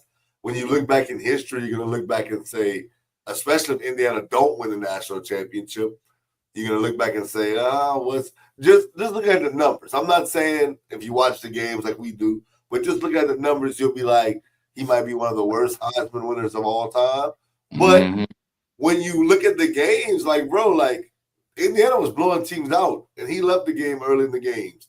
I'm not saying that's an excuse. I mean, but the Penn State drive is what I remember from this past year, him scoring late in that game to win that game, and, of course, him beating Ohio State and completing that pass on fourth down big time. You know, you got to give him his credit, bro. So, Mendoza won. I tell you, I would have voted for Pavia. I'm not mad that Mendoza won because of what Indiana football looks like this year.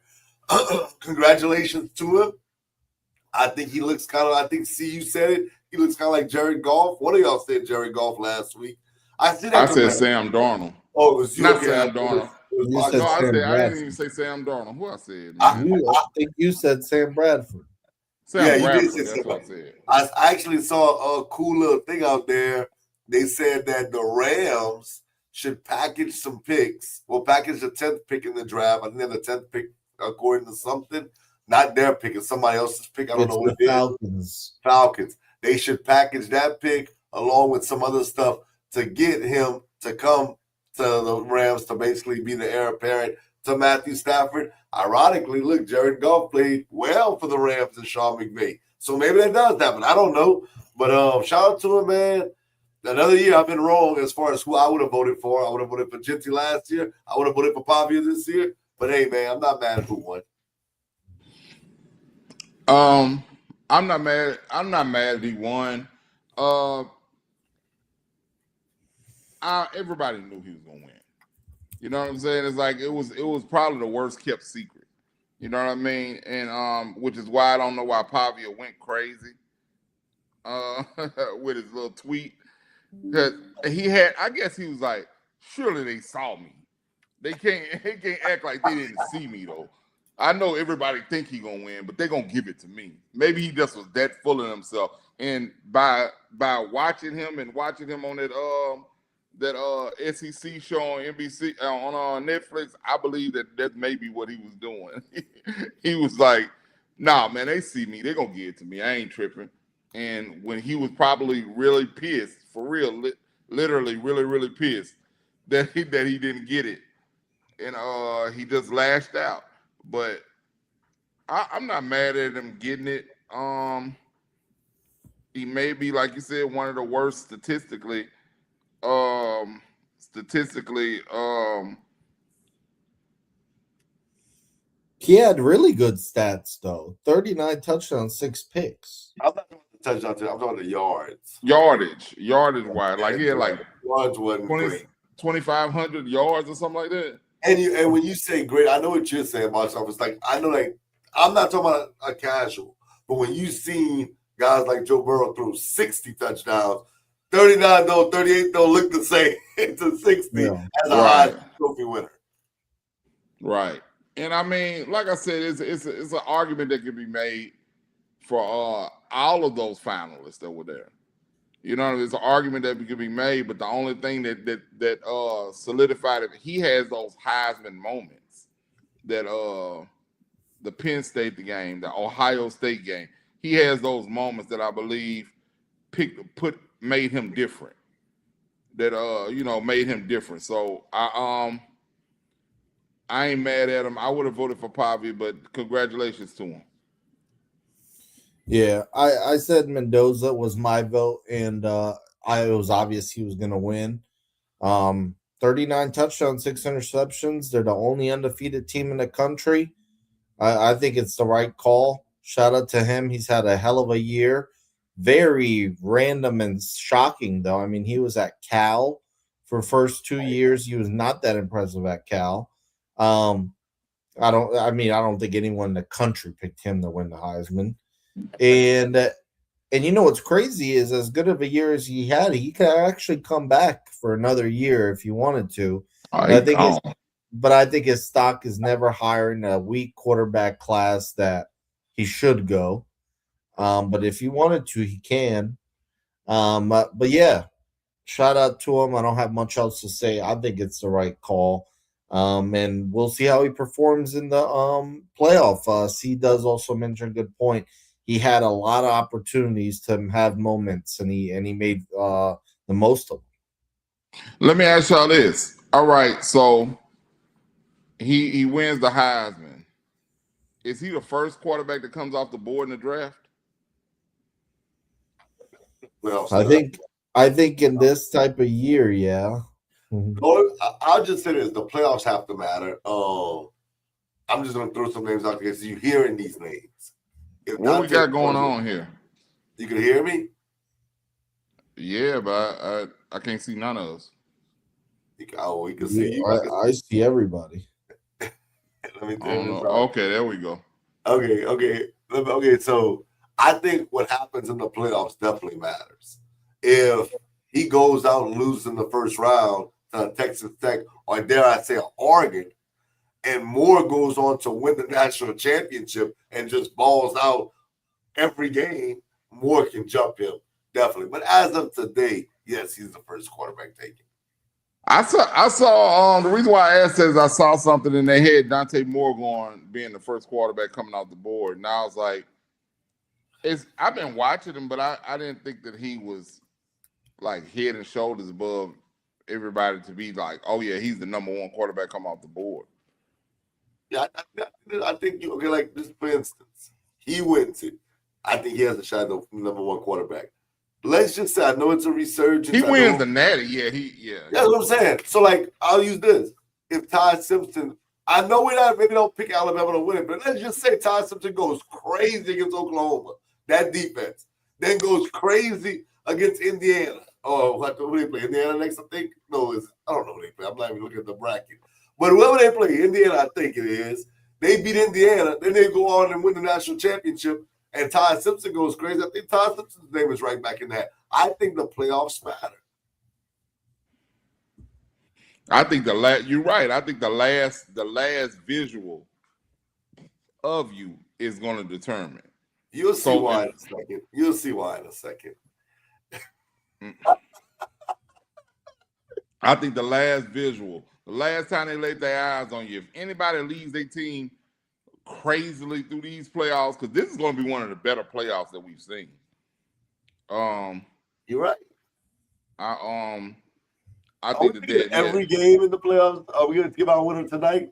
Oh yeah. Okay. Cool. I want to make sure we on that. Okay. Yeah. I do think he's going to be the first quarterback off the board. Dante Moore to me hasn't done enough to prove it. Now the playoffs are an excellent opportunity, but he could also come back as well. It's no guarantee that he goes, but I honestly think he needs to come back. I agree. Drew Aller got hurt, so he's probably going to be drafted later. I'm not even mentioning y'all's boy Nussbus. Oh my god! What about we're not mentioning Club Big B? Yeah, I mean, this is just a bad quarterback class, and Mendoza should take advantage. You know, he's going to win the Heisman, or he did win the Heisman. He's had the best quarterback year out of anybody. He's pretty much guaranteed the top 5 pick, and I know a team down there in New Orleans that might just be interested. Hell no, we're not. One time, I'm sorry, I was reading. We good over here, my boy. I said I know a team in New Orleans that might be interested in Mendoza. You know, Mendoza, he's actually from Miami. Does Miami move on from Tua? And it says, hey, we'll trade up for him. So they should have. Looking at him last night, I would. So we'll see. But I do think he comes out, and I do think he's the first quarterback taken. Okay. Damn, all right. Man, why you ain't bring Miami up there in the NFL, man? Because that was sad last night, bro. We'll have plenty to talk about them in the draft. Because oh my god, dog, that's a team that needs to blow everything up, bro. I'd get everybody out of there. Nobody looks good. I agree. It's all bad there. Coach and everything. Get Tyreek Hill ass out of here too. The only guy they should keep is A-Chan. No one else. Only person. But I'm not defending them though. But they were on a 4-game winning streak going into the game. Like, bro, they beat Buffalo. Like, we're not gonna like they went last time they didn't play well. I understand that, but they went terrible the last few weeks. They beat Buffalo. They beat us. I mean, blow that shit up, bro. Get them boys out of there, man. I'd save A-Chan. I'd trade A-Chan for something good, bro. Hey, that's my dog. Hey, in the NBS league, y'all laugh. A lot of y'all laugh. I don't say you, but a lot of boys laugh when I dropped that boy's rookie year. They were like, "Oh, Hanks, you tripping? You always hyping somebody." His rookie year, he didn't do it. But no, so at A&M, I'm like, bro, I'm trying to tell you, I'm a good evaluator when it comes to talent. Hey, I told you Ben Johnson and Harbaugh should be the coaches that we should went after. You see that, huh? And A-Chan, Gibbs. I was the first person I heard. I'm not making this up. I was the first person I heard say, now when on social media, say Gibbs should be a first-round draft pick. Well, I say first round draft pick. If I was a NFL GM and I hired you as a scout, I would let you scout any position except receiver. Because you thought Treylon Burks and Gabe Davis were not. I got him wrong. And I will say I got Charles Rogers wrong. That's probably I still can't believe Charles Rogers wasn't good. Like, no, that is beyond me. He had all the tools. He also went to Detroit, which matters. Bro, Charles Rogers in college? Bro, what? Like, no, you couldn't have told me. It's almost like Justin Blackman for the people that's now coming up that kind of just saw Justin Blackman. Like, bro, there was no way Blackman was going to be a bust, bro. And Blackman was a bust. Well, Blackman was a bust because of his off-the-field stuff. When he played, he was nice. Yeah, that is true. All right, y'all. So let's get to our college football playoff predictions. Let's go. Here's the way we're going to do it. We got 4 games this weekend, and we're going to pick those games.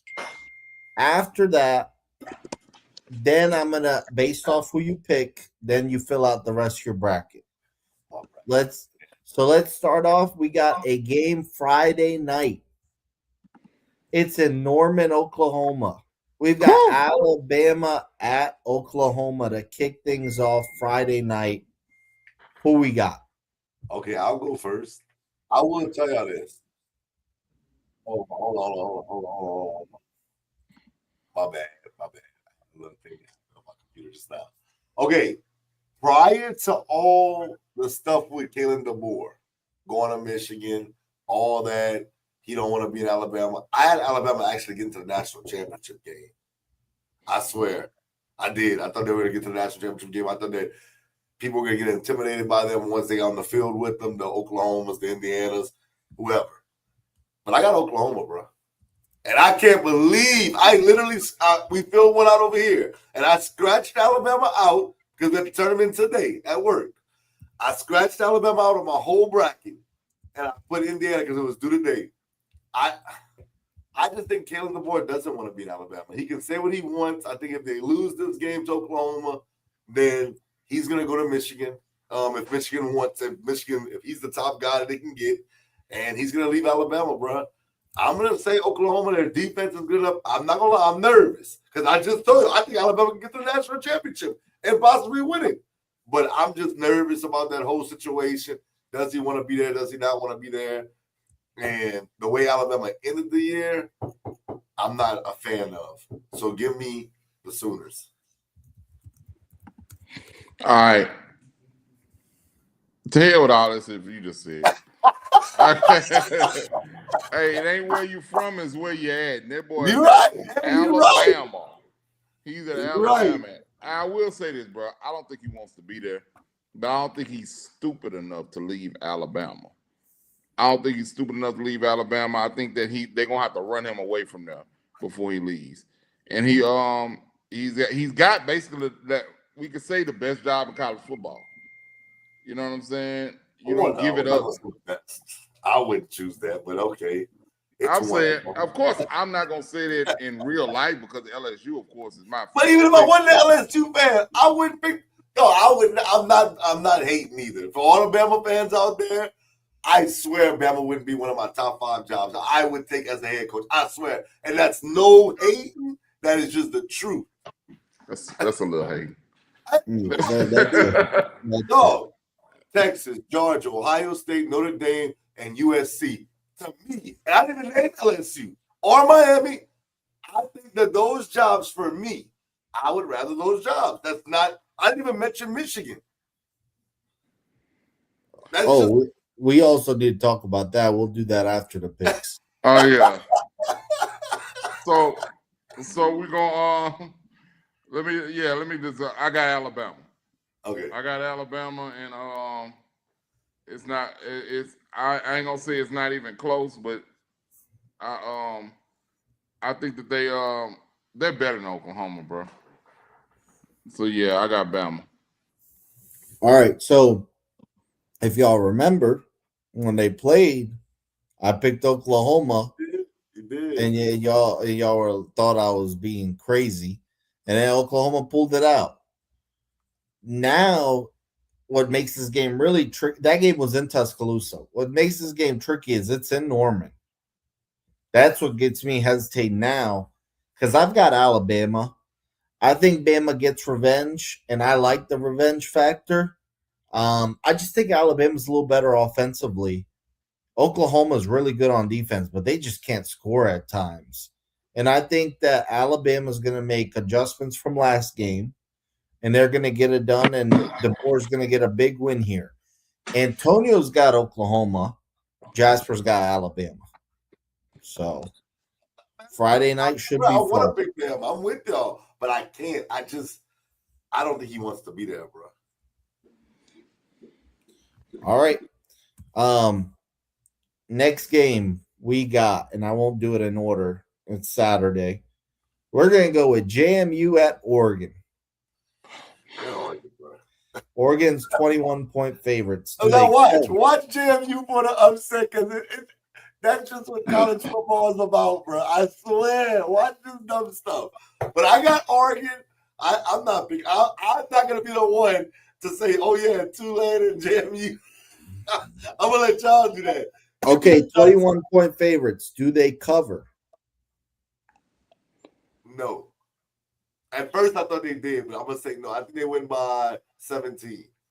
I think it's competitive early. Okay. I got Oregon first off. Do they cover 21 points? Jam, you not that bad. They won't cover. Wow. Okay. I got Oregon. I think Oregon does cover the 21. I'm going to say 42-13. Damn, really? JMU's not terrible, but I think Oregon had enough time to take them serious. Coach is leaving. Like, I know that he's on the sidelines, but dog, that means something to me. Like, you're leaving. Like, what are we doing? Okay. By the way, the other two guys got Oregon and Ole Miss, so I'm not gonna. I won't cover their picks there more than that. Next game, it's the Ole Miss Tulane rematch. Ole Miss is a 17.5-point favorite. Who you got? I will say this. This is the one where I thought about it. I will say it. At first, I was like, there ain't no way. But the Lane Kiffin effect, I'm going to take Ole Miss because it's in Oxford. But if one happens, I think it's going to be this one that's the upset. So I'm going to take Ole Miss, but Tulane may pull it off. And I think that Tulane does cover that. They cover that. What is it, 17.5, you said? Oh, yeah, that's going to be a closer game than that. I'm gonna do it. Wow. I'm gonna do it. Give me the green wave. Give me the green wave. Wow! Hey, Hold on. It's too much going on. Wow. It's too much going on. It's too much going on. See, like, see, that ain't the real cops. You could come back. C disappeared. right? Got to. I think C thinks the cops on the way. Oh man! Oh my God! He really picked Tulane. Wow! C just disappeared, bro. Okay, he's back. Okay, He's he's back. back. No, I don't know what I did. I pressed something on my keyboard trying to turn off the music. That fool said, "See, you can come back. It's not the real police."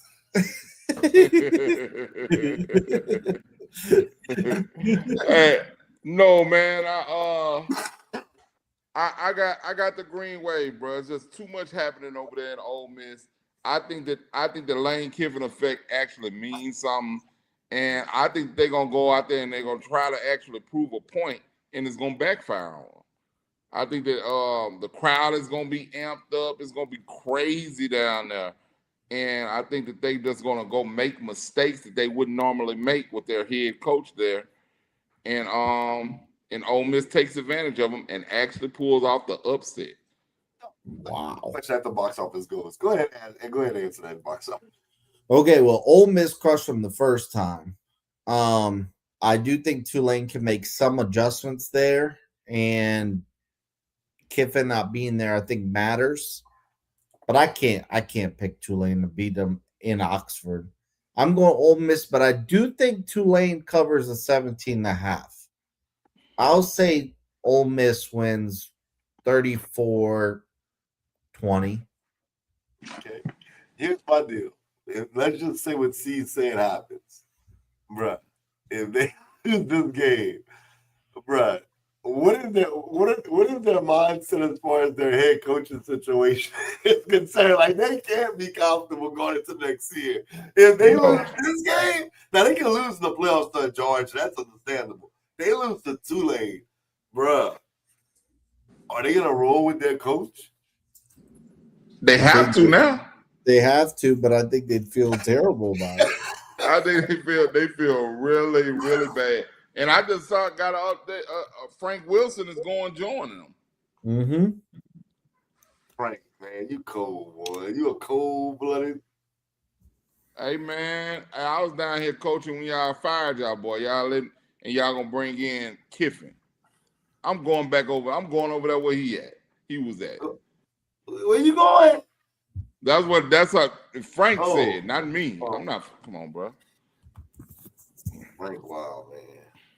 Dang. Hey, they must have paid him well. So, all Yeah. right. Let's go to the game we're all looking forward to out of these first round games. We got Miami at Texas A&M. If it matters, A&M is a 3.5-point favorite at home. All right, see, you ready for this, huh? Box office, is you ready? Walk in to A&M in that hostile environment. Carson Beck, Malachi Tony, and they make a statement. The Hurricanes knock off the Aggies in the first round. Hey, bro, when the Hurricanes play at their top level and the Aggies play at their top level, I think Miami's clearly the better team. I think Miami actually pulls away in this one and wins this game by double digits. Give me the Hurricanes. Wow. See, I put that pressure on you. What you gonna do?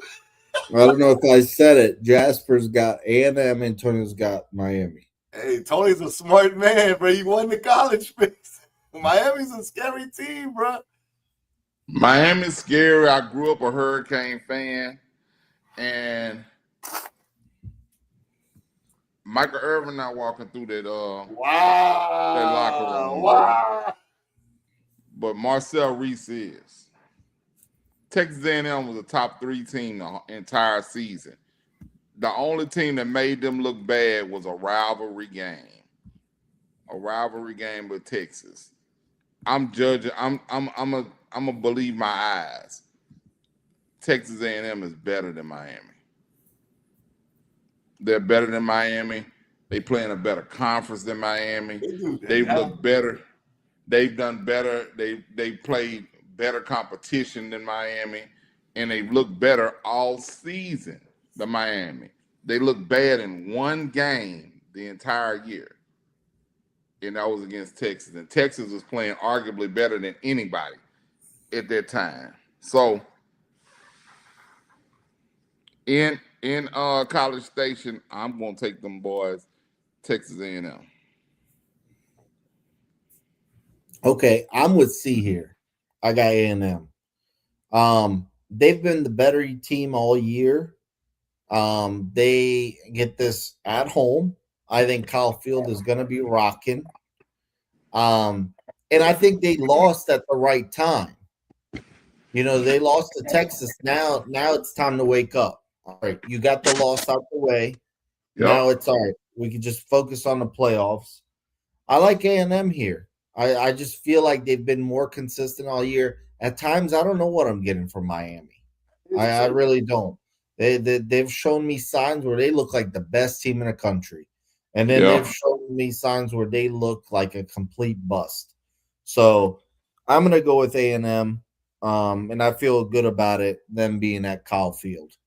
You'll be wrong with the rest of them except for my boy Tony. I knew I liked him as the better brother. All right, so now what we're going to do is we're going to do the rest of our bracket. Yep. And I'm going to tell y'all real quick their predictions. Okay. Here's what Antonio's got.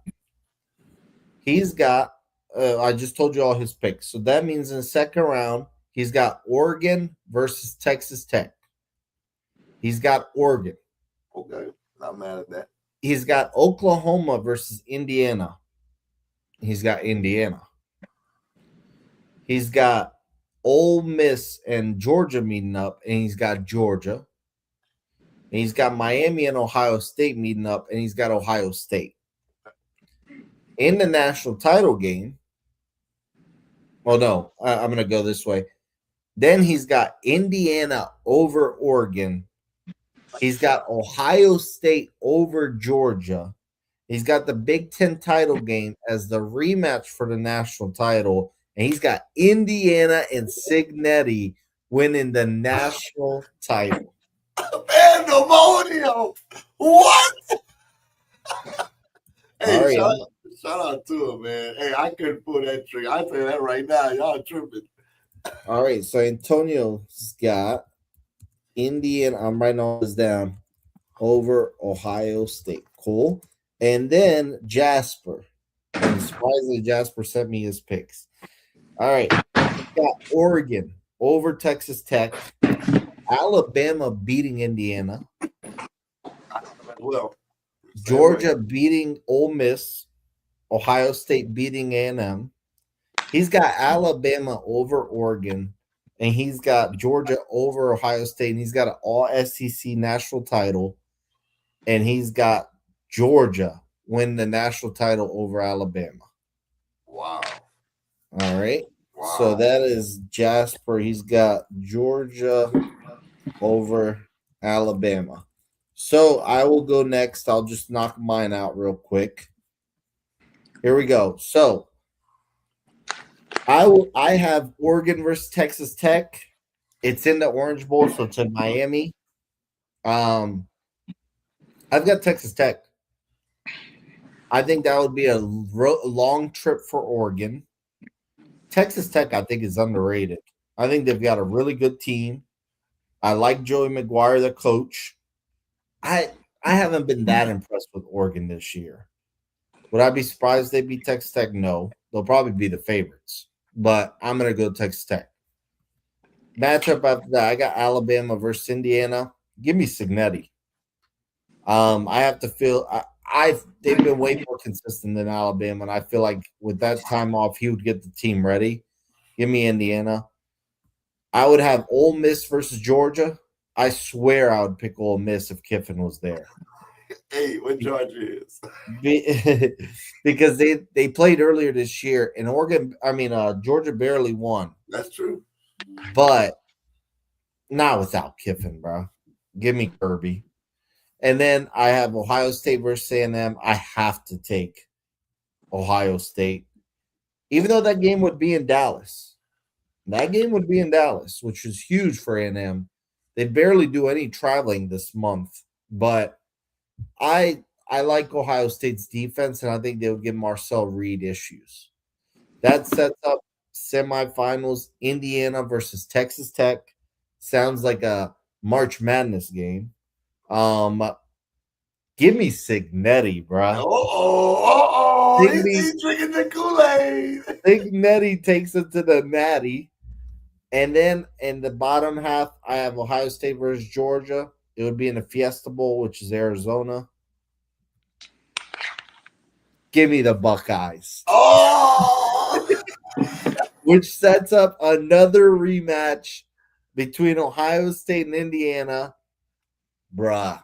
And I never pick teams to repeat unless you're the Warriors, unless you're the Shaq and Kobe Lakers. Like, I don't pick teams to repeat. You got Ohio State, bro. Stop capping, bro. Like, just roll with it, bro.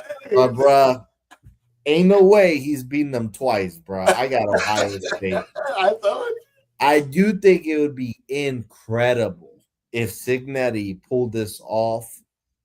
But bruh, I never thought Ohio State would repeat this year. They lost a lot of talent. I mean, they lost Henderson, Ibuka, Judkins, Howard, the quarterback, Jack Sawyer. I'm missing names. How much they lost, and I think they've done a great job of coming back and acting like that never happened. I got Ohio State repeating and beating Indiana in the national title. Wow, I thought you was gonna take A&M over Ohio State. I swear, I thought you was gonna take A&M. Nah, I think Marcel Reed would struggle in that match. You want me to go? You got to see. You go, because I want to shock the world, baby. I don't know. All right. So we picking up from a second round, right? Yep. I got Georgia beating the brakes off Tulane. I actually have A&M coming up just short against Ohio State. Wow. Just short. So that jumps to the other side of the bracket. I got Oregon beating Texas Tech. I don't know why. That's a toss-up game for me. I think they are equal. I think Texas Tech is better than most people think, and I think Oregon isn't as good as most people think. But I think they'll just play better that day. That's all I'm saying. I think they'll play better that day. And all right, so that brings me to Alabama and Indiana.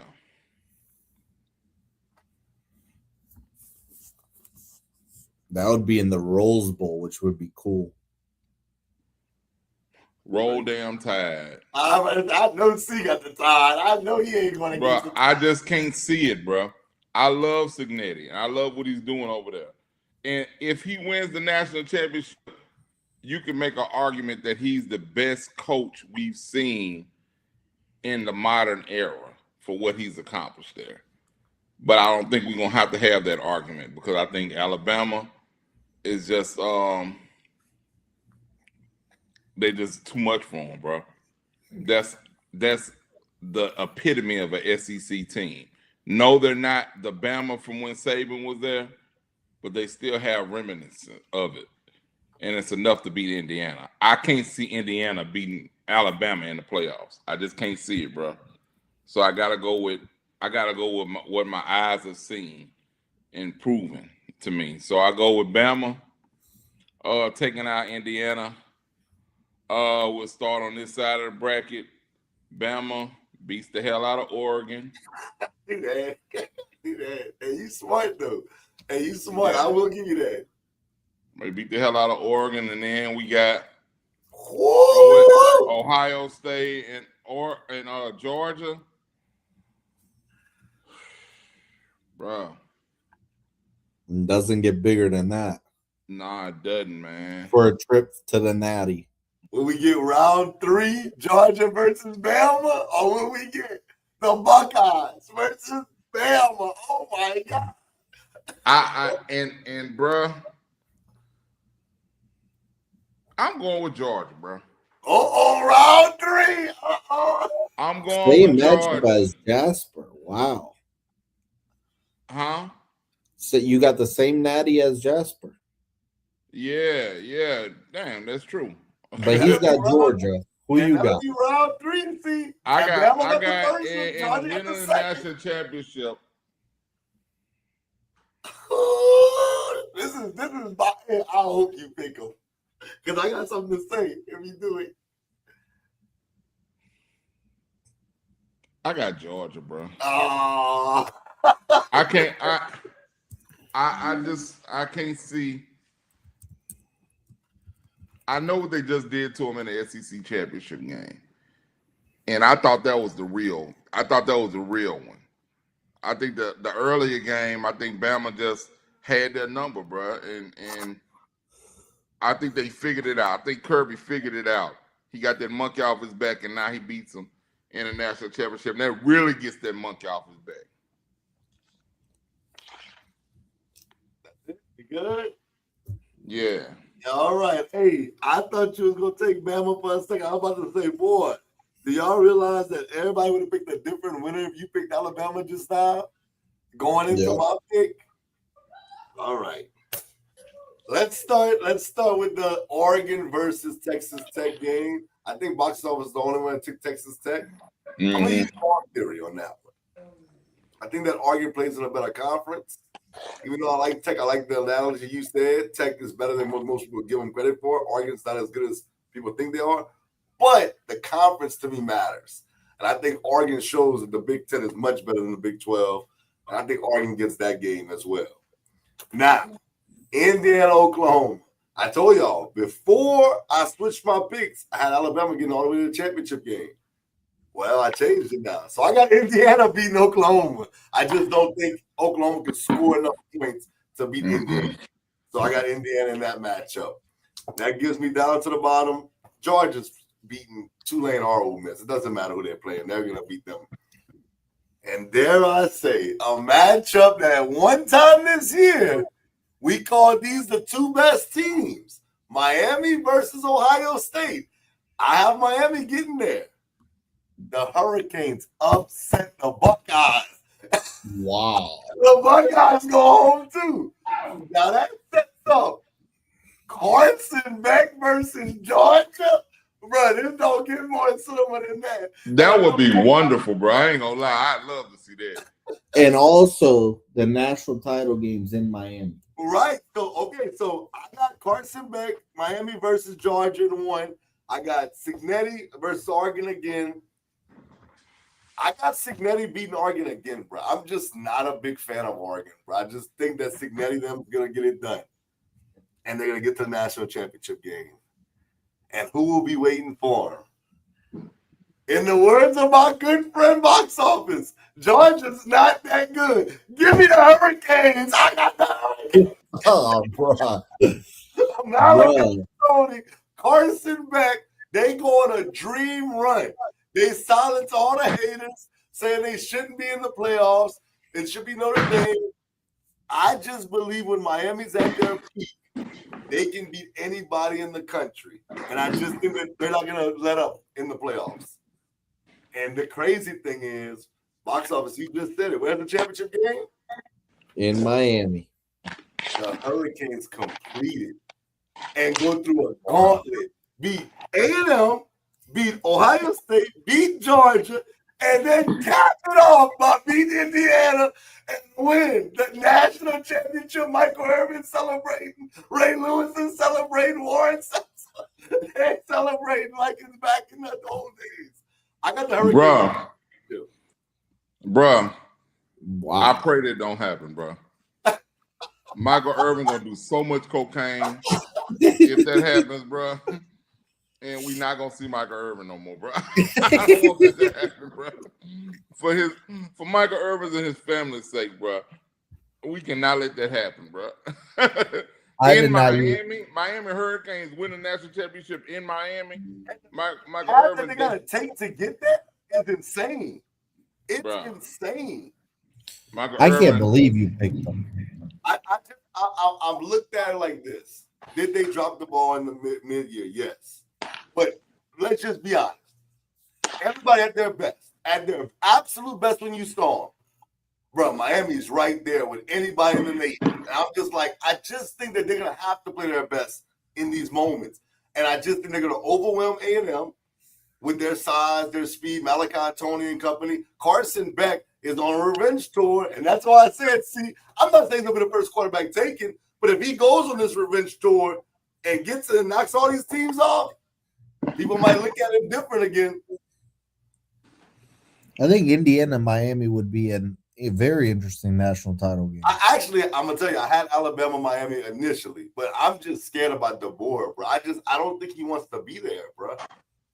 I do think he wants to be there. I think he wants to prove people wrong.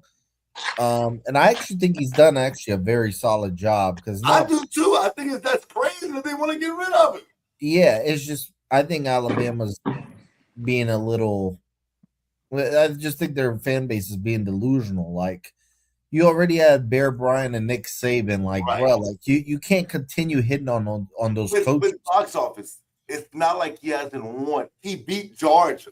Like he's beating Georgia. Like we're not gonna sit here and act like he's in the playoff. That's all. It makes no sense why they said if he would have lost to Auburn, they would have had real conversations about him getting fired and moving on from what? Like the Warriors have been trash at Alabama, bro. What are we doing?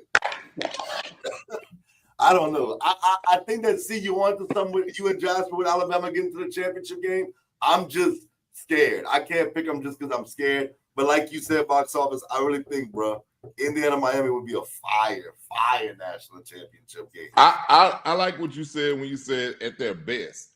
If I just think about every team in the playoffs at their best that I've seen them this year, Georgia's best is better than anybody else's best. I'm not mad at that. But this ain't the same. Georgia's defense has been up and down to me. I guess I understand what you're at their best. Mm-hmm. Because against Alabama, they play lights out. I will give you that. That's what I was about to say. At their best, the best I've seen them this year was that SEC championship game. Right. And that was amazing, bro. They could have played the Chiefs, and they would have won that game if you didn't put them out on the field with Mahomes. But Wow. So Antonio's got Indiana, Jasper and C have Georgia. I have Ohio State repeating, and X, you've got Miami. Hey, I can tell you, I had Ohio State the whole year. I've been saying all year, I got Ohio State winning the national championship. But I just think Miami, bro, they got something, bro. And every game I think they're better than A&M. A&M, I think, is a little overhyped, bro. I do. I know y'all think that A&M is really good, but I think they're a little overhyped. And LSU had them in the first half. I'm not saying that matters. That doesn't matter. South Carolina had them in the first half for the first half. And Texas, I knew was going to beat them. Just watching those games, you knew Texas was going to beat them. Okay. All right. Well, the playoffs are here. We'll see this weekend with the first round, and we'll get second round next weekend. So, hey, I normally throw up the L. I'm always going to rep the L, but oh my God.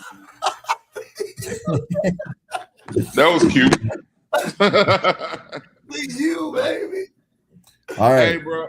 So ahead, real Sid. quick before we jump off of this, so do we believe that the college playoff, this college playoff system, is complete now? I think this is a great 12 teams. Well, if you got rid of the G5, it'll be even better. Yeah, if Notre Dame and Texas was in, bro, this would be insane, bro. It would be insane. But all right, let's just say, because I watched a little YouTube video today about how they had two national champions, and that's why they started changing all of the system, went to the BCS and all of that, and how we got here or whatever, and how the name of the video was how 2003 broke college football. And that was the year that LSU and USC both were national champions. And I was, of course, I was alive then, but I was really into football then. But it actually slipped my mind how all of that happened, and how Oklahoma was like number one the whole season, and they end up losing in the championship game to Kansas State, and that threw everything in the shambles. And I forgot about that, and then they broke down how the computer and the coaches poll and the AP poll, all that determined at that time. It used to determine who's number one and number two and playing for the national champion. And I was like, dog, how could we have accepted that? That's what I was about to say. How did even the 90s go by without them, with them just letting stuff like that go? Yeah. It's like I don't understand. I looked at that and I was like, dog, how do we stand for that as fans? I don't know how we even let that go so long to where they're actually tinkering with this playoff damn near every year now. So why weren't they tinkering, like you said, why did they start tinkering in the 90s? And you mentioned the year LSU and USC in 2003 shared a national title. Well, the same thing happens in 2004, where you got USC versus Oklahoma and Auburn sitting right there. Yeah, undefeated. Yeah. And Oklahoma lost already a game. So how the hell they let Oklahoma over Auburn in? That does not make sense to me. But that was the BCS. It was makeup from the previous year. Right, basically. And then one thing I'll never forget and never get over, you get 2008, you got Florida versus Oklahoma. Texas beat Oklahoma by 10, but they lost that thriller to Texas Tech barely. And because Oklahoma destroyed them, Oklahoma got in. But if you're going by head-to-head, which they finally just did now with Miami and Notre Dame, Texas should have played Tebow in the national title game. Like, it kept happening right after the LSU USC thing that they were just like, all right, we can't have this continue. Right. I think that year, they went about the fact that Oklahoma blew out Texas Tech. That's what I think they just went with, because Tech had one loss. Yeah, but I mean, if you go by head-to-head, I know, but that's what they both had one loss. Each team. So like it was all of y'all had one loss, and it was against each other, and they just went with like the point differential. I think that's what they went off of. I think it was a makeup for the Oklahoma getting left out to give her. But I can understand why people from Texas was upset because their We beat 'em. argument, we lost at the very end of the game. It took Michael Crabtree a broken tackle to get into the end zone. So, like, I get why Texas was mad, but that's why you don't leave it in the hands of people. You go out there and perform. Right. I just was like it.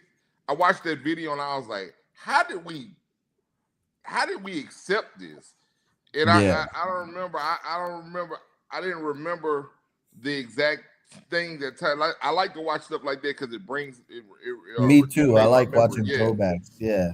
And I was like, bro, that was crazy. And they also talked about something that happened in the 90s, I believe it was, in Michigan. And I think Michigan and Washington shared a natty, I want to say, or they didn't play each other in 97 when it was Charles Woodson. So it was Michigan, and Michigan beat Washington State, Ryan Leaf and them, and they split with. I think Washington. I don't think it was Washington. it wasn't Washington.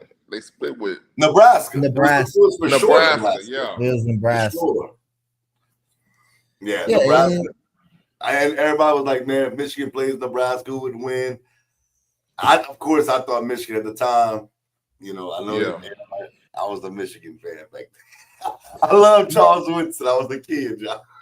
I mean, like, I think Joe Paterno, one of his rings he shared with Nebraska. Like, I'm just like sitting there, like, Joe Paterno, like, that was, you know, he was winning national titles in the 80s, sharing national titles with, like, this should have been solved way before. Yeah, it was insane, bro. Like, they're still messing with the playoff thing. Like, it's still not, like, permanent. Yeah, but it's a lot closer now. Yeah, I think now you can't like Notre Dame, as much as you may say they should have been in, they can't claim a national championship because nowadays you have teams with 2 losses, 3 losses. They can't claim that championship over a team like Ohio State at box office is right. You know, they just can't. They make the playoffs. Yeah. And that's why they throw their little fit and they're not gonna play in any bowl games, taking their ball and going home.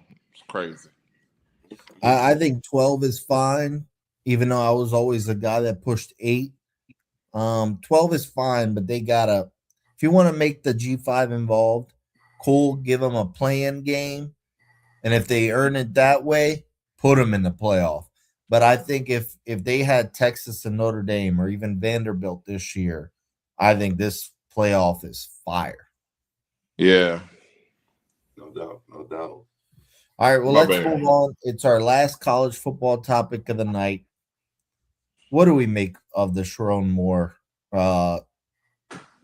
allegations, if you want to call it? I think it's pretty obvious that he's guilty, but whatever you think of the, I mean, just saying. I mean, Michigan didn't want to fire him, and Michigan had to have some type of proof to fire him. Right. So, what do we think here? Oh, it's unfortunate. I'm gonna start by saying that, bro. I don't know what Sharon Moore was thinking, man.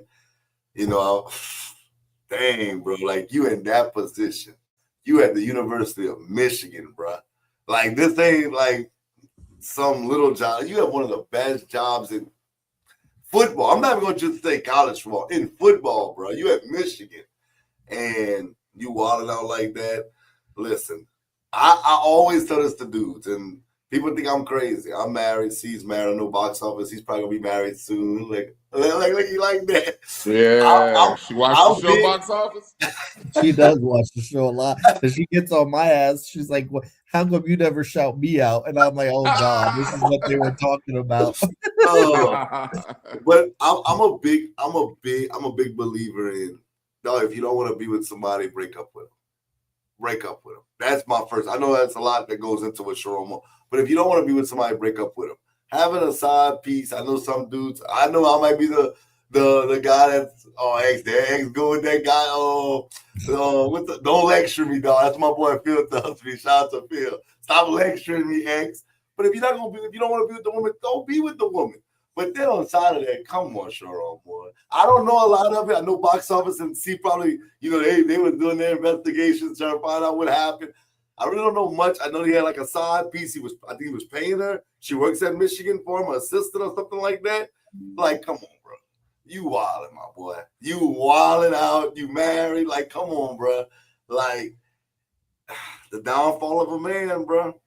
Yeah. The downfall of a man, dog. It's that. But biblically, Adam listened to Eve, and you see where we at now. Yeah. More, man. Fellas out there, bro. Learn from this mistake. I know we keep making these same mistakes as men. We have to stop, bro. We have to stop, bro. He didn't have to do this. There's a lot of women out there, but you're the Michigan football head coach. What are you doing, my guy? X, real quick, if you had to guess, who's Michigan hiring? Kalen DeBoer. If I turn my pick around, on Alabama against the national championship. I think Kalen DeBoer loses this game to Oklahoma, and then a couple of days later, you're gonna hear him announce the new Michigan head coach. That would be absolute bonkers. If he loses this game, I can see it happening in the end. But I don't think he loses. If he wins, then look, obviously he's out of there. He's gonna stay in Alabama, but that's just what I think. But Sharon Moore, you got bro. This is sad, bro. Does he have any kids? I swear I did no investigation. Bruh, they got 3 daughters. Oh man, bro. Man, look, let me you done, X? My bad. Yeah, I'm done, bro. I really don't. Y'all know I don't. That's not my lane, bro. I really don't pay attention to all that. I mean, I don't like stories like that usually, but this was such a huge story and like a huge coach in a huge position that I had to read up on. No, I understand. I do. I get it.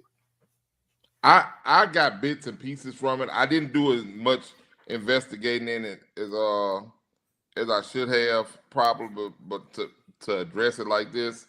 But the downfall of a man, like you said, is that meow, bro.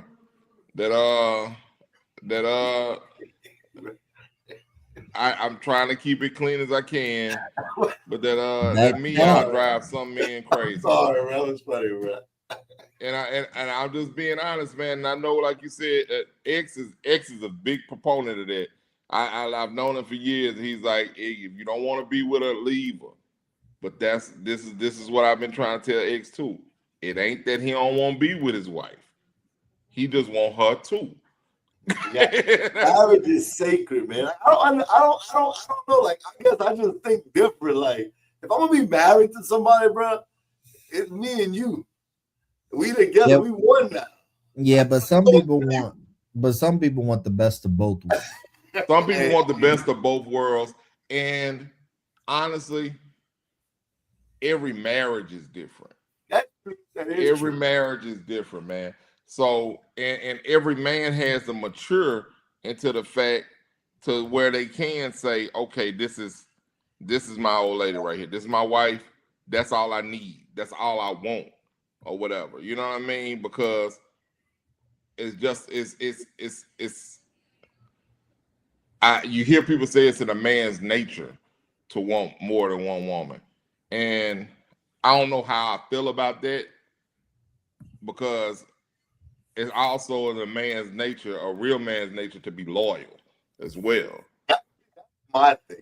You know how I feel about loyalty. See, like, right. I'm so big on loyalty, bro. Like, I don't even want to hurt my wife like that. Like, if I don't want to be with her, I would just be like, look, we've grown apart. It's unfortunate. I still got love for you, but I'm not going to hurt you. I'm not going to be out here where you're going to be hearing these girls say, oh, you exes with all kind of women.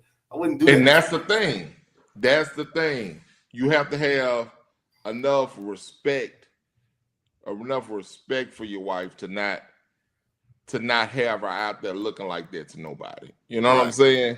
That's the main thing. But like I said, a lot of men be like, okay, well, just don't get caught then. Like, I'm not gonna get caught, that's why. But it's the issue of mine, I don't care about I mean, I don't want to say I don't care about the man's marriage. I don't care about his marriage. I care about the fact, the criminal part of it. Like he's charged with breaking and entering, and like threatening the girl and threatening to kill himself in her apartment or whatever. That's where things went sideways. That's why he lost his job. They ain't fired him for cheating on his wife. No, you're right. You are. I agree with that. You know what I mean? And that's what everybody goes to first. Oh man, he was cheating with his wife. They fired him for the criminal aspect of it. They fired him for misappropriating those funds and giving her doubling her salary to be his assistant. You know what I mean? And that's where he wilded out at. That's where he wilded out at. And that's why he's no longer going to be a college coach anywhere.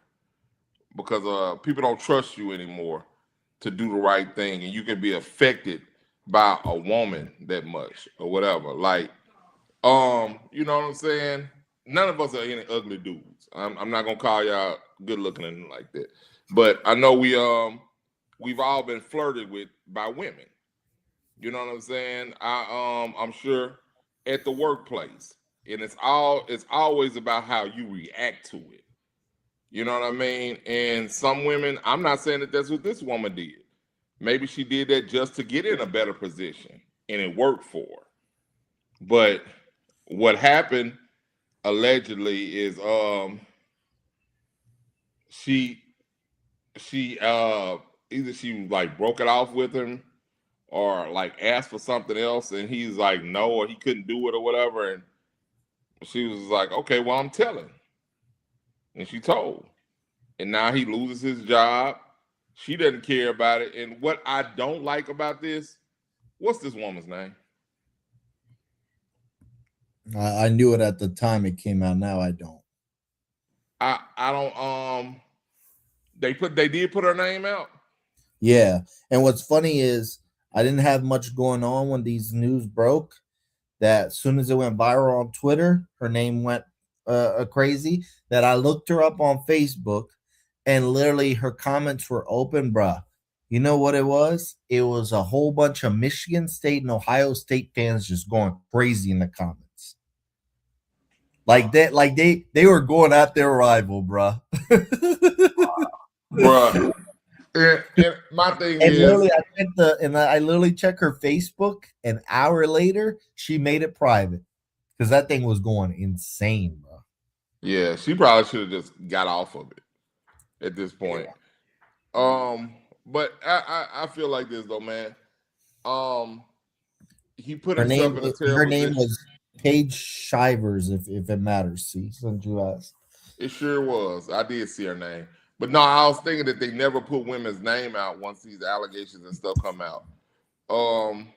But they did put hers out.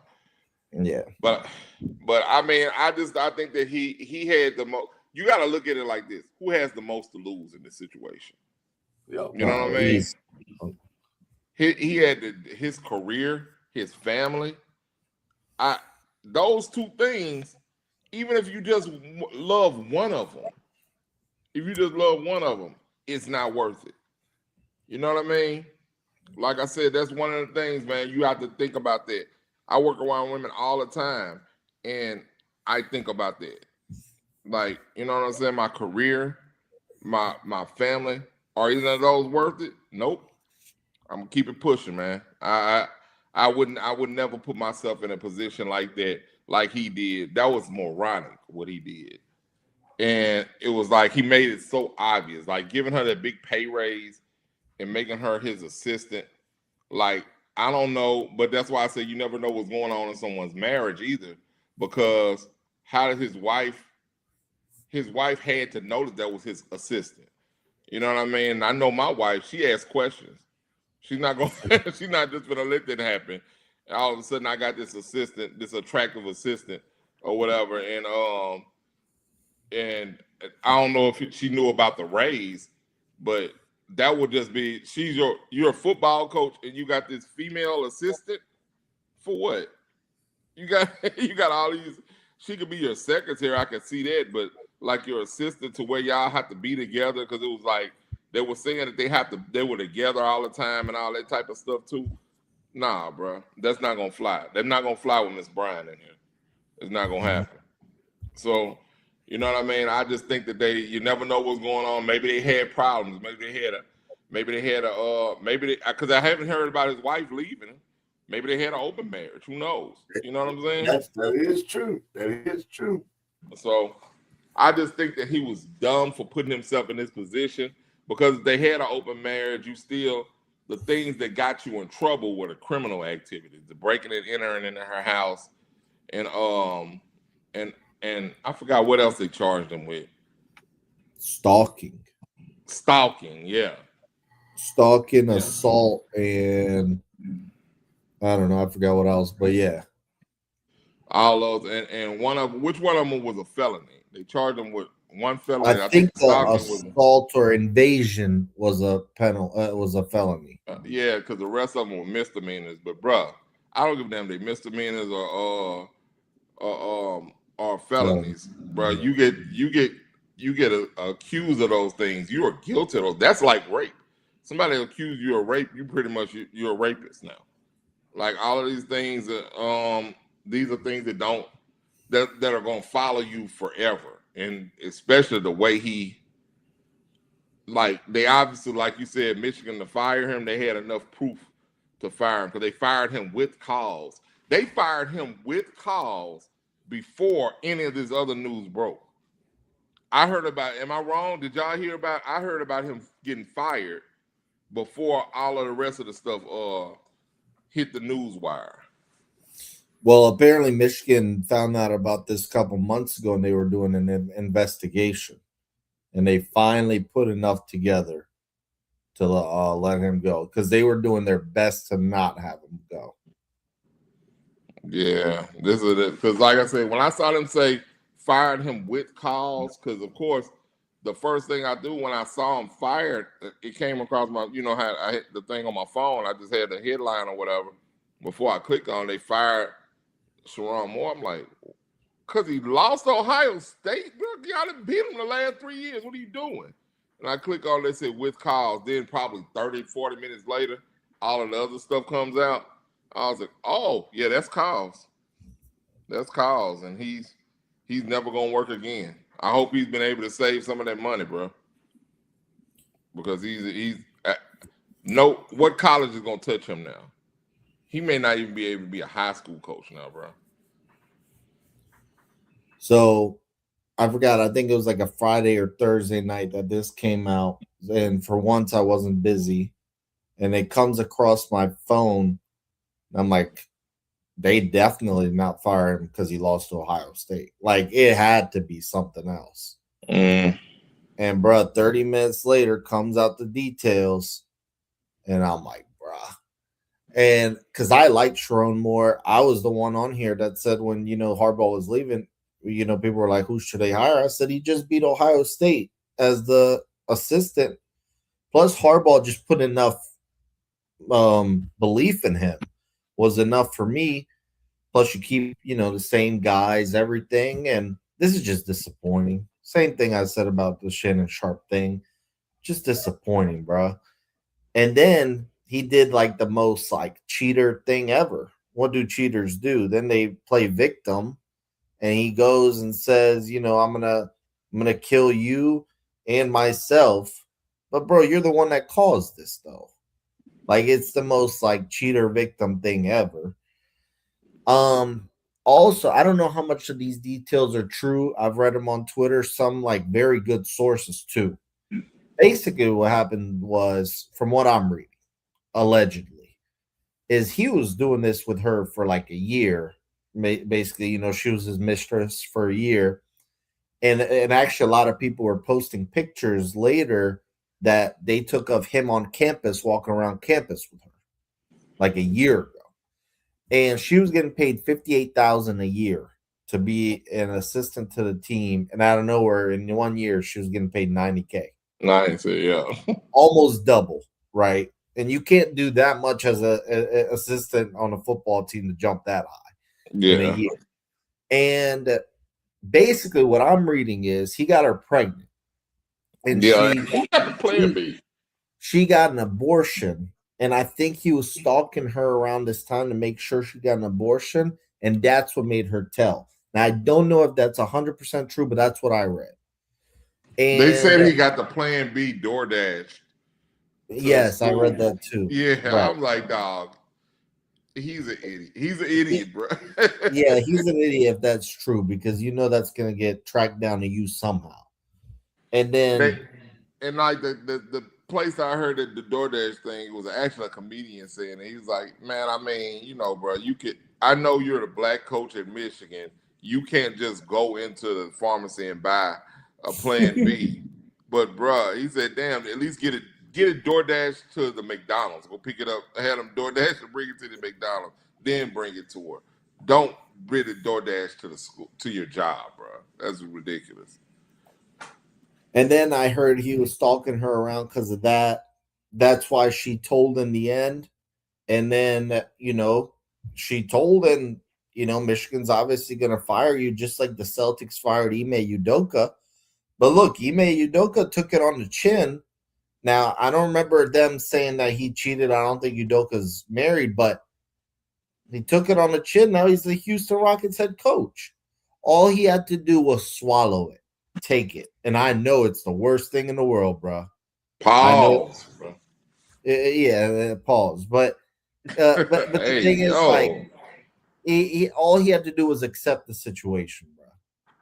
And I know it's the worst thing to do because he played at Oklahoma.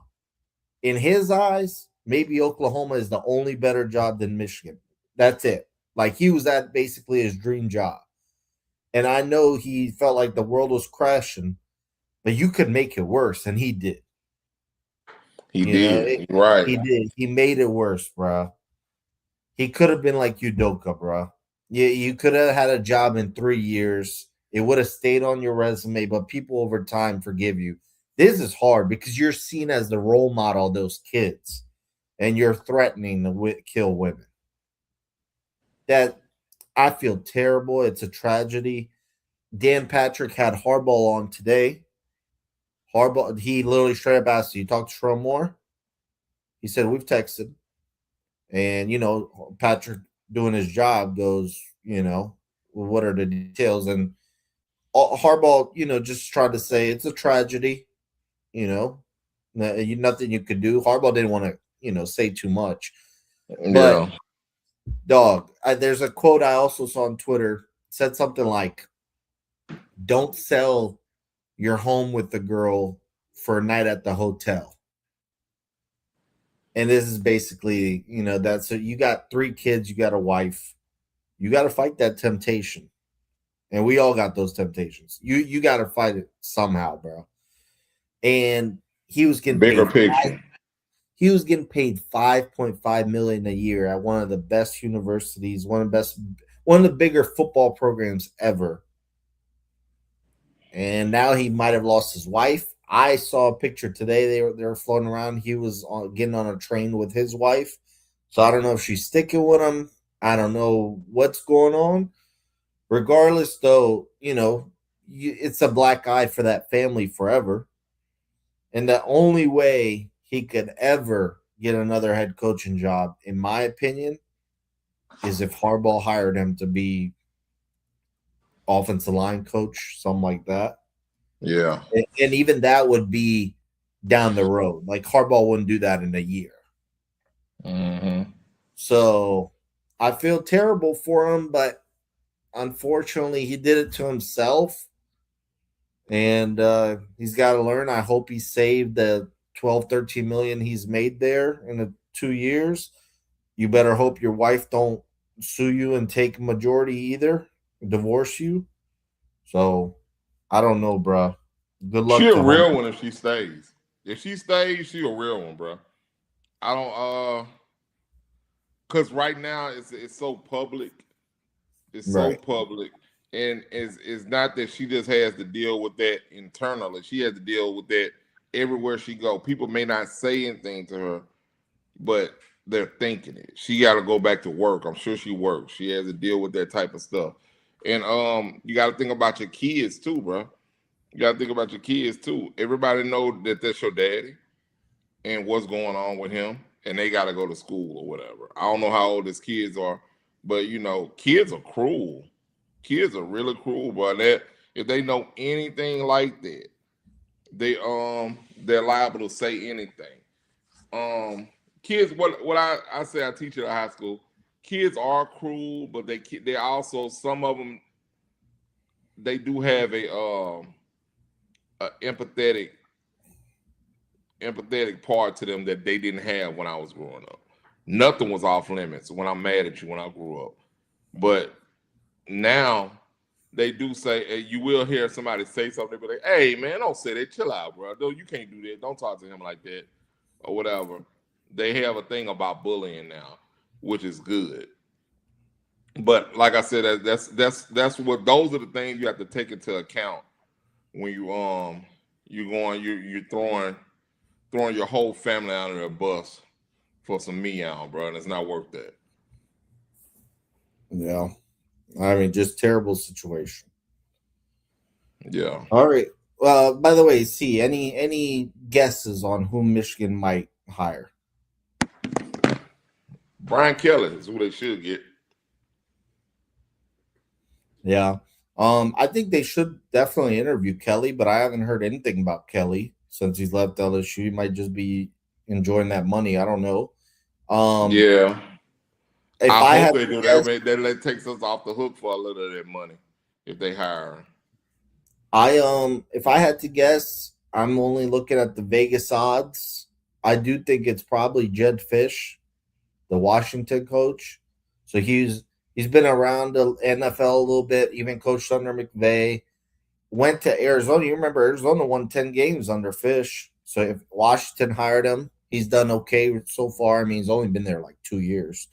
And I think Fish could do well at Michigan. So I'll say Jed Fish. I think he's probably the next head coach at Michigan.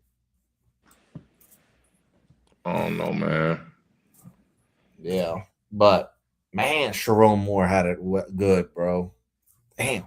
Who's got it better than us? Nobody. That was good. All right, we're gonna move on. We're gonna end the show with some boxing.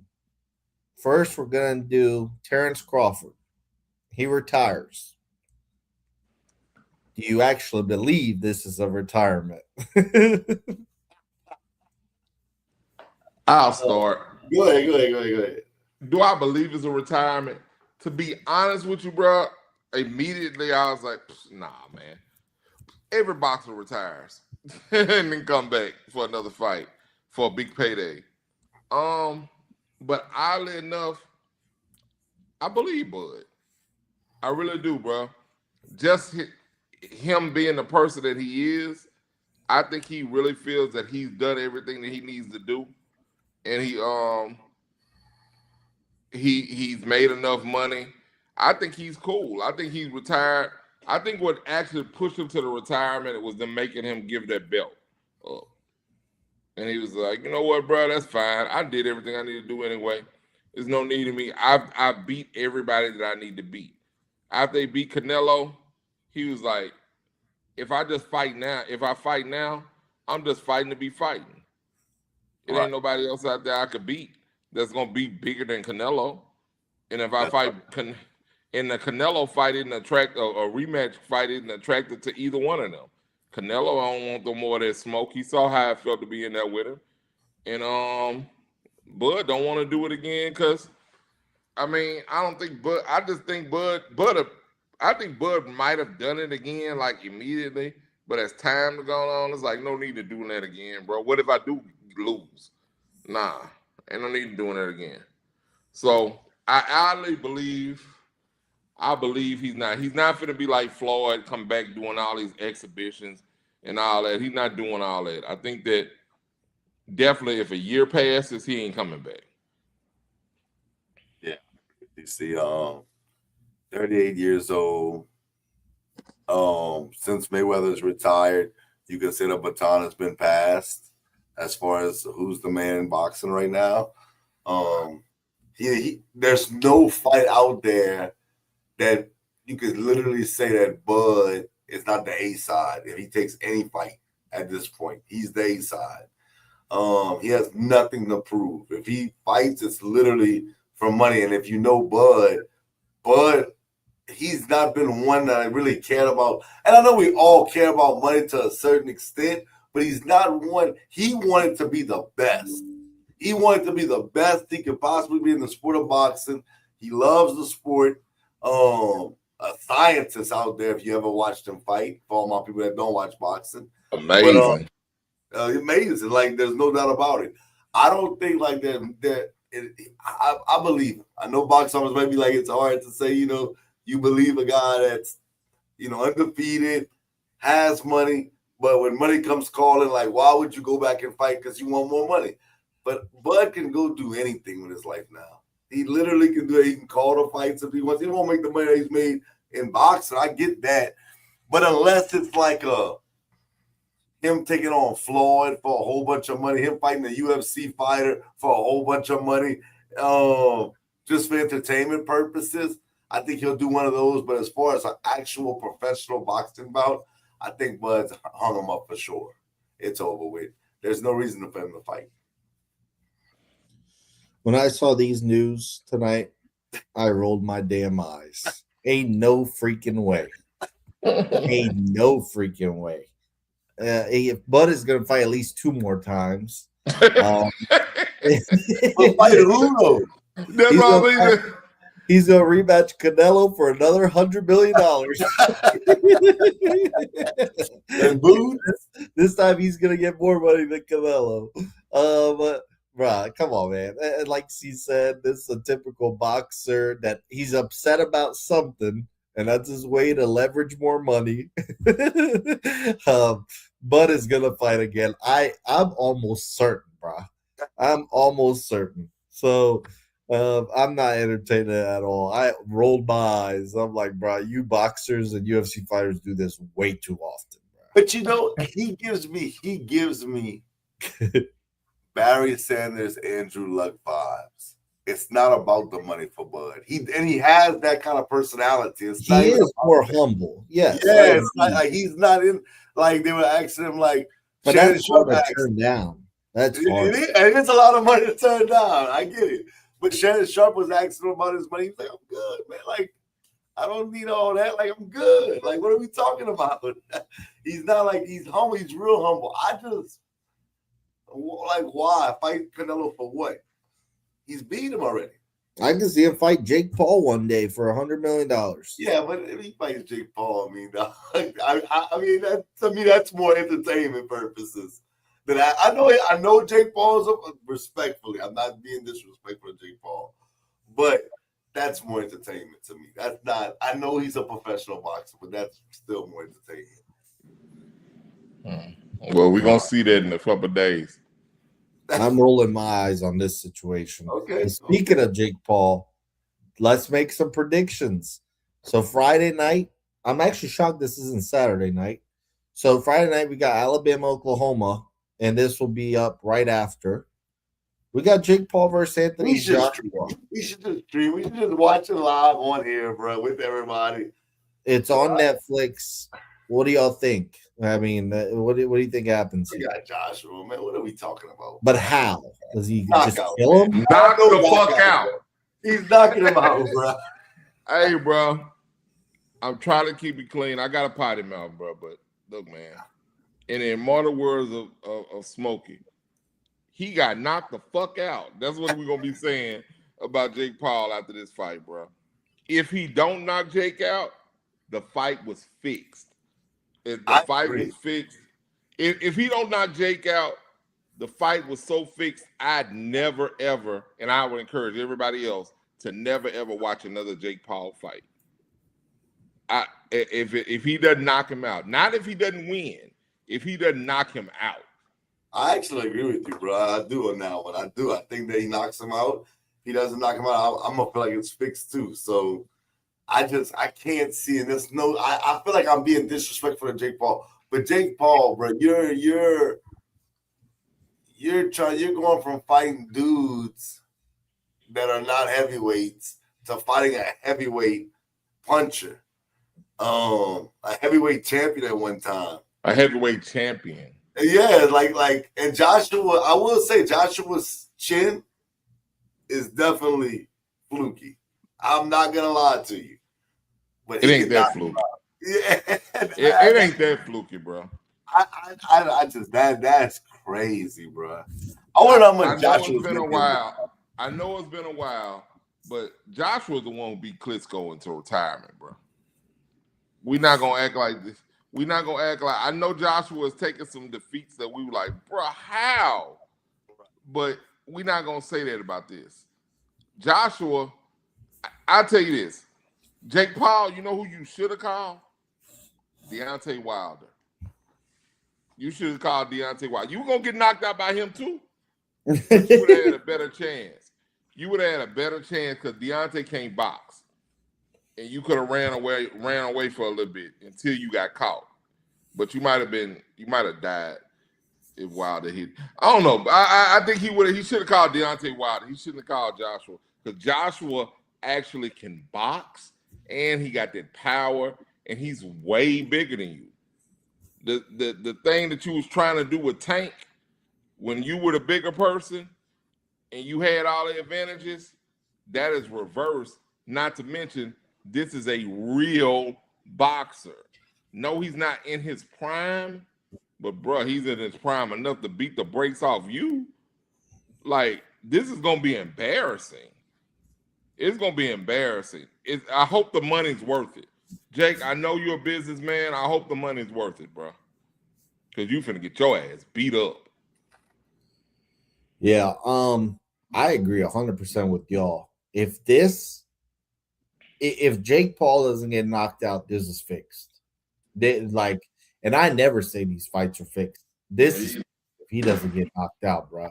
I saw Ngannou, who hits 10 times harder than Jake Paul, get absolutely obliterated by Joshua. And he got knocked the hell out. And he's a way bigger guy. Ngannou walking around is 265 all muscle. Jake Paul is supposed to be 225 for this fight. Joshua had to sign off that he was going to be 245. That's still 20 pounds for a professional heavyweight boxer. And no homo, like he's not 245 with a little fat. Joshua is ripped, bro. Yeah.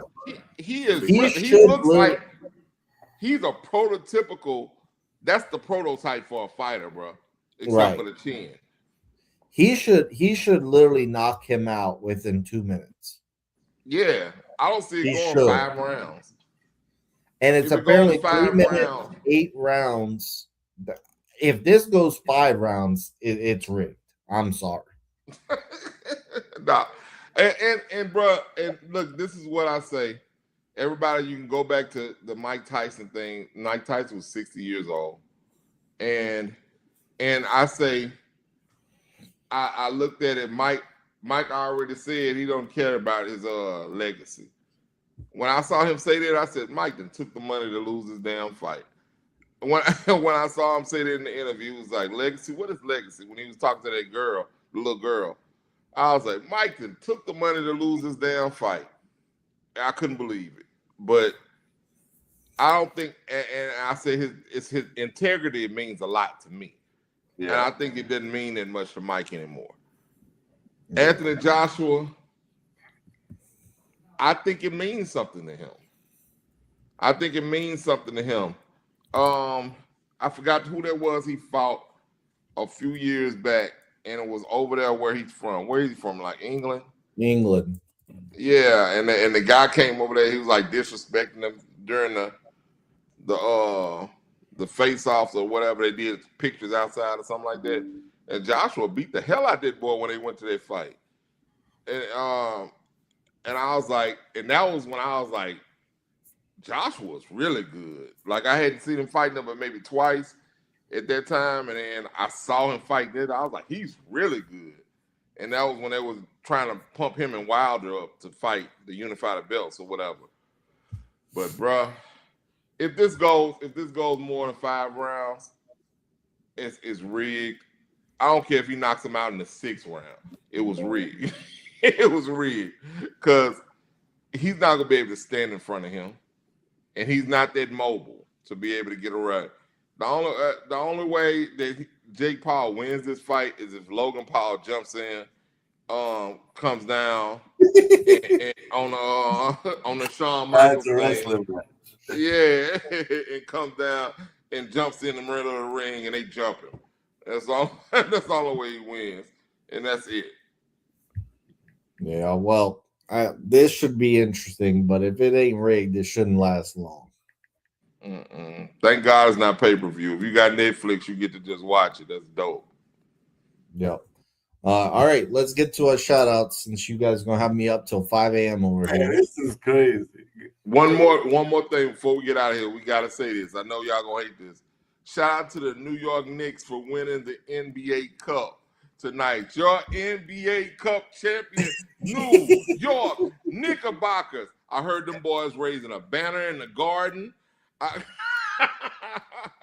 heard Spike Lee is gonna hand them their rings or whatever, man. It's gonna go down in the garden, bro.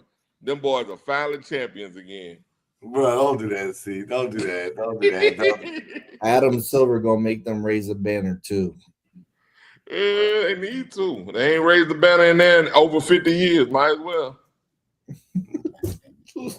Well, I'm gonna shout you boys out for coming on. Another fun show. Next week we're gonna talk about the college football results and then more after that. And then we're gonna get to the NFL playoffs here soon. Miami will not win the national title. Why you a hater, bro? Hey, I'm gonna pull that clip. I'm gonna pull it. But another fun show. Can y'all please be on time next time? I mean, come on, man. I can't get my sleep schedule right because of you boys messing around with those kids out there. Tell their asses to go to sleep, man. Don't they got a curfew? Don't they got a curfew? Wow. I'll see y'all next week. It's all good. Well, shout out to Box Office. Shout out to C-Man. Shout out to Washington.